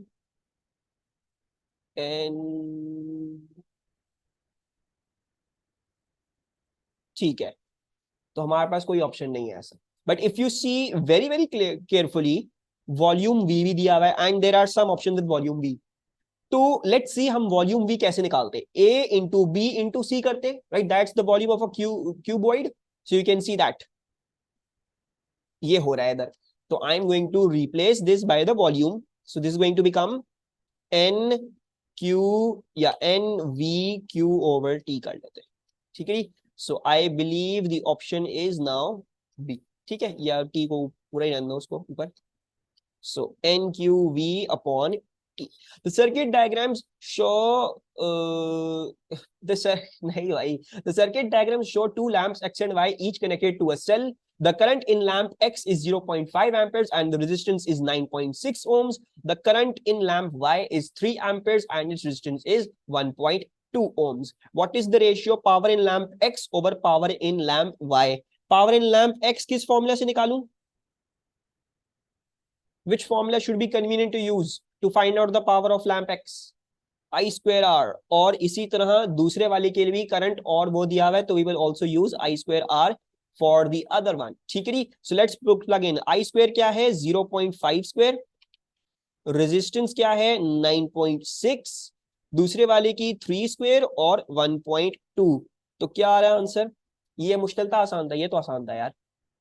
तो we are getting 0.22 as our ratio. ठीक है. कुछ सवाल मुश्किल आते हैं, फिर कुछ सवाल आपको आसान आसान मिलना शुरू हो जाएंगे. अच्छा, ये देखो उससे ज्यादा आसान सवाल. The intensity of light incident on an LDR is increased. Light incident increase कर दी है. ठीक है. Intensity of light incident is increased, यानी उसकी रेजिस्टेंस को क्या होगा? What's going to happen to the resistance of the LDR? It is going to decrease, बिल्कुल सही है, perfect. The temperature of a thermistor is increased, temperature अगर आप इंक्रीज कर रहे हैं थर्मिस्टर का तो क्या होगा, उसकी भी रेजिस्टेंस डिक्रीज करेगी। ठीक है जी। फिर बोल रहे हैं पोटेंशियल डिफरेंस बता दे, तो पोटेंशियल डिफरेंस अगर आप एलडीआर में पूछ रहे हैं तो आप रेजिस्टेंस से डायरेक्टली बता सकते हैं। If the resistance is decreasing then the potential difference will decrease, if the resistance is decreasing then the thermistor's potential difference will also decrease. ठीक है जी, वेरी गुड, आसान था, दिस वाज आल्सो आसान। An iron wire has a length of this much, diameter of this much, the wire has resistance R, a second wire has length this much and diameter this much. What is the resistance of the second wire? कौन सा formula इस्तेमाल करेंगे और कैसा type of question है ये? R equals to rho L over A, and I hope everyone can see that this is a pretty generic हमारे पास comparison question. ठीक है जी। अच्छा, iron wire has length 8 meters. अच्छा, मैं एक और काम कर रहा हूं क्योंकि मुझे डायमीटर दिया हुआ है ना, तो मैं डायमीटर लेके आ रहा हूं इसमें। ठीक है जी।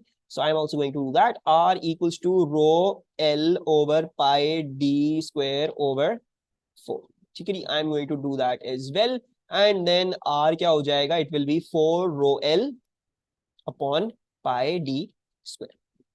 ठीक है। अच्छा, अब चेंज क्या हो रहा है, लेंथ और डायमीटर। अब हम देख लेते हैं लेंथ और डायमीटर का निकालना ना बस, तो एक काम करें, let's see if the other things are constant. तो 4 constant, rho constant, pi constant, ये सब चीजें कांस्टेंट, तो I am just going to say that these are constants, right, and then I can say that R D square over L is directly proportional to k which is a constant। यानी हम ये कह सकते हैं, क्या कह सकते हैं, r1 d1 square upon l1 will equals to r2 d2 square upon l2, right। r1 क्या था, r1 था हमारे पास r, d1 क्या था हमारे पास, d1 था हमारे पास 0.5 मिलीमीटर्स। ठीक है जी, मैं कन्वर्ट नहीं कर रहा क्योंकि इधर भी मिलीमीटर आएगा, कैंसिल आउट हो जाएगा। ठीक है जी, so we are not going to do the conversion. L1 क्या है हमारे पास, 8 मीटर्स। R2 हमें ढूंढना है, I believe, yes we need to find out R2। Diameter क्या है इसका, 1 मिलीमीटर है, तो 1 स्क्वायर। और L2 क्या है, 2 meters। ठीक है जी, सो 2 meters, let's see, this is going to become R into 0.25 upon 8 into R2 upon 2, sorry into नहीं है, equal to R2 upon 2। So I believe you can just do this, 2 यहां से कटा है, ये 4 हो जाएगा, so 0.25 over 4 is I believe this thing। So मेरे हिसाब से R2 जो है वो क्या आ रहा है, वो आ रहा है R over 16 which is 0.0625 I believe। ठीक है, सही किया है मैंने, because 0.25 is 1 upon 4, 1 upon 4 upon 4 is 1 upon 16, so it should be R over 16। ठीक है, कोई प्रॉब्लम, कोई कंफ्यूजन? मैंने कौन सा तरीका एम्प्लॉय किया, कांस्टेंट ऑफ प्रोपोर्शनलिटी वाला। अगर आपको इस तरीके से कंफर्टेबल नहीं है तो कोई मसले की बात नहीं है, ये मैंने आपको कोई ये नहीं बताया कि अप्रोच ये है, बिल्कुल आप ये भी कर सकते थे। क्या कर सकते थे, आप ये कर सकते थे कि आप यहां से क्या ढूंढते, क्या करते, आप इधर चीजें डालते और रो ढूंढ लेते, राइट। रो ढूंढ लिया, वही आयरन वायर है तो योर रो इज सेम, तो then you could have substituted rho in the other one and then found out its resistance. ठीक है, तो वो भी किया जा सकता था। There is no restriction as to how you want to solve this question. अगर आपको साइमल्टेनियस करना है या आपको एक प्रोपोर्शनलिटी करना है, आपको जो तरीका जब आसान लगे आप कर सकते हो। I have shown you both methods. ठीक है, I hope there are no problems. डर लग रहा है इतने चुप चुप बैठे हो सारे। A cell with electromotive force is connected across a fixed resistor. Over time, the internal resistance of the cell increases. Internal resistance cell की increase कर रही है over time. तो होगा क्या? Which change occurs as the internal resistance of the cell increases? ठीक है जी, so seems like बच्चे जो है वो सही बात पे पहुंच गए हैं। इससे पहले अगर आपको ये समझ नहीं आ रहा कि कौन सा सही है, तो you can definitely see some of the ones that are definitely wrong। मुझे बताओ, ए कैन इट बी करेक्ट, कोई पॉसिबिलिटी है इसको करेक्ट होने की? A decrease in the charge of each charge carrier, क्या ऐसा हो सकता है? नहीं हो सकता। क्यों नहीं हो सकता? बिकॉज चार्ज कैरियर क्या है इलेक्ट्रिसिटी में, इलेक्ट्रॉन है। इलेक्ट्रॉन का चार्ज कम नहीं हो सकता या ज्यादा नहीं हो सकता, इलेक्ट्रॉन ही फ्लो कर रहा है तो इलेक्ट्रॉन अपना चार्ज ही लेके जाएगा। तो चार्ज डिक्रीज नहीं कर सकता किसी भी चार्ज कैरियर का, ठीक है। A decrease in the potential difference measured across the cell. So yes, VT equals to E minus IR. तो अगर आपकी इंटरनल रेजिस्टेंस इंक्रीज कर गई है तो E में से बड़ा IR सब्ट्रैक्ट हो रहा होगा, तो आपका VT क्या हो जाएगा, कम हो जाएगा. So this does look like the correct option. An increase in the energy dissipated per unit time in the fixed resistor. क्या इंक्रीज होगा या डिक्रीज होगा, उसको देखने के लिए क्या करना पड़ेगा, इंटरनल रेजिस्टेंस इंक्रीज कर गई है, यानी आर इफेक्टिव आपकी इंक्रीज कर गई है, यानी उसका मतलब क्या होना चाहिए, आपका करंट जो है वो डिक्रीज कर जाना चाहिए. यानी अगर आपको पावर देनी है फिक्स्ड रजिस्टर में जो आई स्क्वायर आर से दी जाएगी, तो क्योंकि उसकी रेजिस्टेंस कांस्टेंट है, उसका आई स्क्वायर डिक्रीज कर गया, तो उसकी पावर भी डिक्रीज करेगी, इंक्रीज नहीं कर सकती. An increase in the number of charge carriers leaving the cell per unit time. ये क्या लिखा हुआ है, number of charge carriers leaving the cell per unit time, ये करंट लिखा हुआ है. Current equals to dq by dt. हमने अभी बात करी कि करंट जो है वो डिक्रीज होगा, वो इंक्रीज नहीं हो सकता, तो it has to decrease. So therefore this is also wrong. सही है जी. सो करेक्ट ऑप्शन आपके पास बी ही रह गया. कर्शॉफ कौन सा वाला किस कंजर्वेशन की पर बेस्ड है, ये तो जल्दी से बता दो, बहुत आसान है, ये हर दफा आता है, काफी दफा देख लिया होगा, आइडिया हो रहा होगा कौन से वाले एग्जामिनर को पता है कि उसने देना है. Yes, it's going to be A. A potentiometer, अच्छा ये मजे का सवाल है. A potentiometer circuit is used to determine the electromotive force Ex of a cell. The circuit includes a second cell of non-EMF E0 and negligible internal resistance and a uniform resistance wire PQ of known length. ठीक है. Ex is less than E0. The movable connection J can be positioned anywhere along the length of the resistance wire. Which circuit is suitable for determining Ex? तो कौन सा circuit आपको ठीक लग रहा है to deduce the, क्या कहते हैं, Ex का क्या आ रहा है क्या नहीं आ रहा, which one should it be. या तो जो है पोटेंशियोमीटर वाली डायग्राम याद नहीं है. पोटेंशियोमीटर वाली डायग्राम क्या होती है, पोटेंशियोमीटर वाली डायग्राम ये होती है कि आपका जो नॉन ईएमएफ है, you put that across the potentiometer. ठीक है नी. आपका नॉन ईएमएफ यानी आपका E not in this case should be put across the potentiometer. ठीक है नी. तो आप वो पूरा का पूरा क्या कर लेते हैं, पोटेंशियोमीटर के क्रॉस लगा लेते हैं. तो इधर से आपको नजर आ रहा होगा कि ये गलत हो गया और ये वाला गलत हो गया. ठीक है नहीं, बाकी तो सब पोटेंशियोमीटर के क्रॉस ही लगे. ठीक है. अच्छा, दूसरी बात, अब इसको जरा गौर से देखना है. जो आपने अगर ये वाला सेल पॉजिटिव यहां पे जोड़ा हुआ है, तो फिक्स रजिस्टर का भी जो दूसरे वाले का ढूंढना है, उसका भी पॉजिटिव यहीं से जोड़ा हुआ होना चाहिए है. ठीक है नी, ये होना चाहिए. The circuit should be made like this. ठीक है. आपकी पोलैरिटी मैच करनी चाहिए एंड टू एंड जो जुड़ा हुआ है. अगर आप ए को देखेंगे तो इसके पॉजिटिव के साथ क्या जुड़ा हुआ है, नेगेटिव जुड़ा हुआ है. इसमें आपको कोई ऐसी पॉइंट नहीं मिलेगी जहां पे आपका ईएमएफ सेम आएगा, जहां पे आपका करंट जीरो हो जाएगा. This circuit is also wrong. आपने गलत एंड नहीं जोड़ने होते. ठीक है. अच्छा, सी को देखेंगे तो सी में क्या मसला है, सी ने करेक्ट एंड्स जोड़े हुए, राइट, बट गैल्वेनोमीटर किधर है, ऊपर लगा हुआ है. ऊपर वाले सर्किट में करंट कभी जीरो नहीं हो सकता. ठीक है. So this is also wrong. और ये देखोगे तो देखो Ex अभी ऊपर बना हुआ है. The only thing is that flip कर दिया ना, लेकिन देखोगे नेगेटिव नेगेटिव के साथ जुड़ा हुआ है. अब ये अगर बात नहीं है कि पॉजिटिव हमेशा पॉजिटिव जुड़ता है, आप नेगेटिव भी जोड़ सकते हो, कोई मसला नहीं है. लेकिन बात ये है कि दोनों की जो सेम पोलैरिटी है वो जुड़ी हुई होनी चाहिए है. ठीक है. And then the galvanometer must be with the cell you're trying to find out, and then there should be a pointer, or E naught must be across the whole potentiometer. ठीक है नी. So it's going to be D. समझ में आया. अगर आप ये करोगे ना, इफ यू डू दिस, क्या था ये वाला ए करोगे, तो देखो मैं अगर यहां से शुरू करूं यहां पे फिर यूं, तो डोंट यू सी दैट ये दोनों सेल तो सीरीज में आ गए, right, negative positive negative positive, ये दोनों सेल सीरीज में आ गए. That is a problem. तो ये सीरीज में आ गए हैं और ये होगा कि पूरा का पूरा सीरीज काइंड ऑफ वे में इसके ऊपर एक्ट कर रहा होगा. ठीक है नी. तो वो हमें नहीं चाहिए होता है, हमें दोनों की सेम पोलैरिटी जोड़नी होती है, because we are trying to make this thing into a battery and then see एक वेरिएबल बैटरी बना रहे होते हैं इसको, और फिर देखने की कोशिश कर रहे होते हैं कहां पे हमारा ईएमएफ बैलेंस हो जाएगा नीचे वाले। In an experiment on alpha scattering, चलो ये तो पढ़ दो सवाल खुद ही और मुझे बताओ, ये हम बहुत दफा कर चुके हैं वाला सवाल, repeated question a lot of times. See very good. Nucleus का ये पता चला था कि वो छोटा सा है, बहुत ज्यादा डेंस है और उसमें पॉजिटिव चार्ज है, लेकिन ये नहीं पता कि न्यूक्लियस का अंदर का स्ट्रक्चर क्या है, कि उसमें प्रोटॉन है, न्यूट्रॉन है, या कोई और वाहियात सी चीज है, क्या है क्या नहीं, we didn't get to know in the Rutherford वाली एक्सपेरिमेंट। ये और अलग एक्सपेरिमेंट है जिसमें बाद में हमें पता चला है कि न्यूक्लियस में असल में क्या चीज है। ठीक है जी। So nucleus of an atom contains protons, हम ये बात नहीं कह सकते, हम ये कह सकते हैं न्यूक्लियस छोटा है, बहुत डेंस है, पॉजिटिवली चार्ज्ड है, लेकिन पॉजिटिव चार्ज बहुत सारी चीजें होती है, सिर्फ प्रोटॉन नहीं होता। पॉजिटिव चार्ज तो बीटा प्लस पार्टिकल्स भी होते हैं, पॉजिटिव चार्ज तो हीलियम का न्यूक्लियस भी, अल्फा पार्टिकल भी होते हैं। तो क्या पता है कि न्यूक्लियस जो है वो अल्फा पार्टिकल्स हैं बहुत सारे, हमें नहीं पता ना।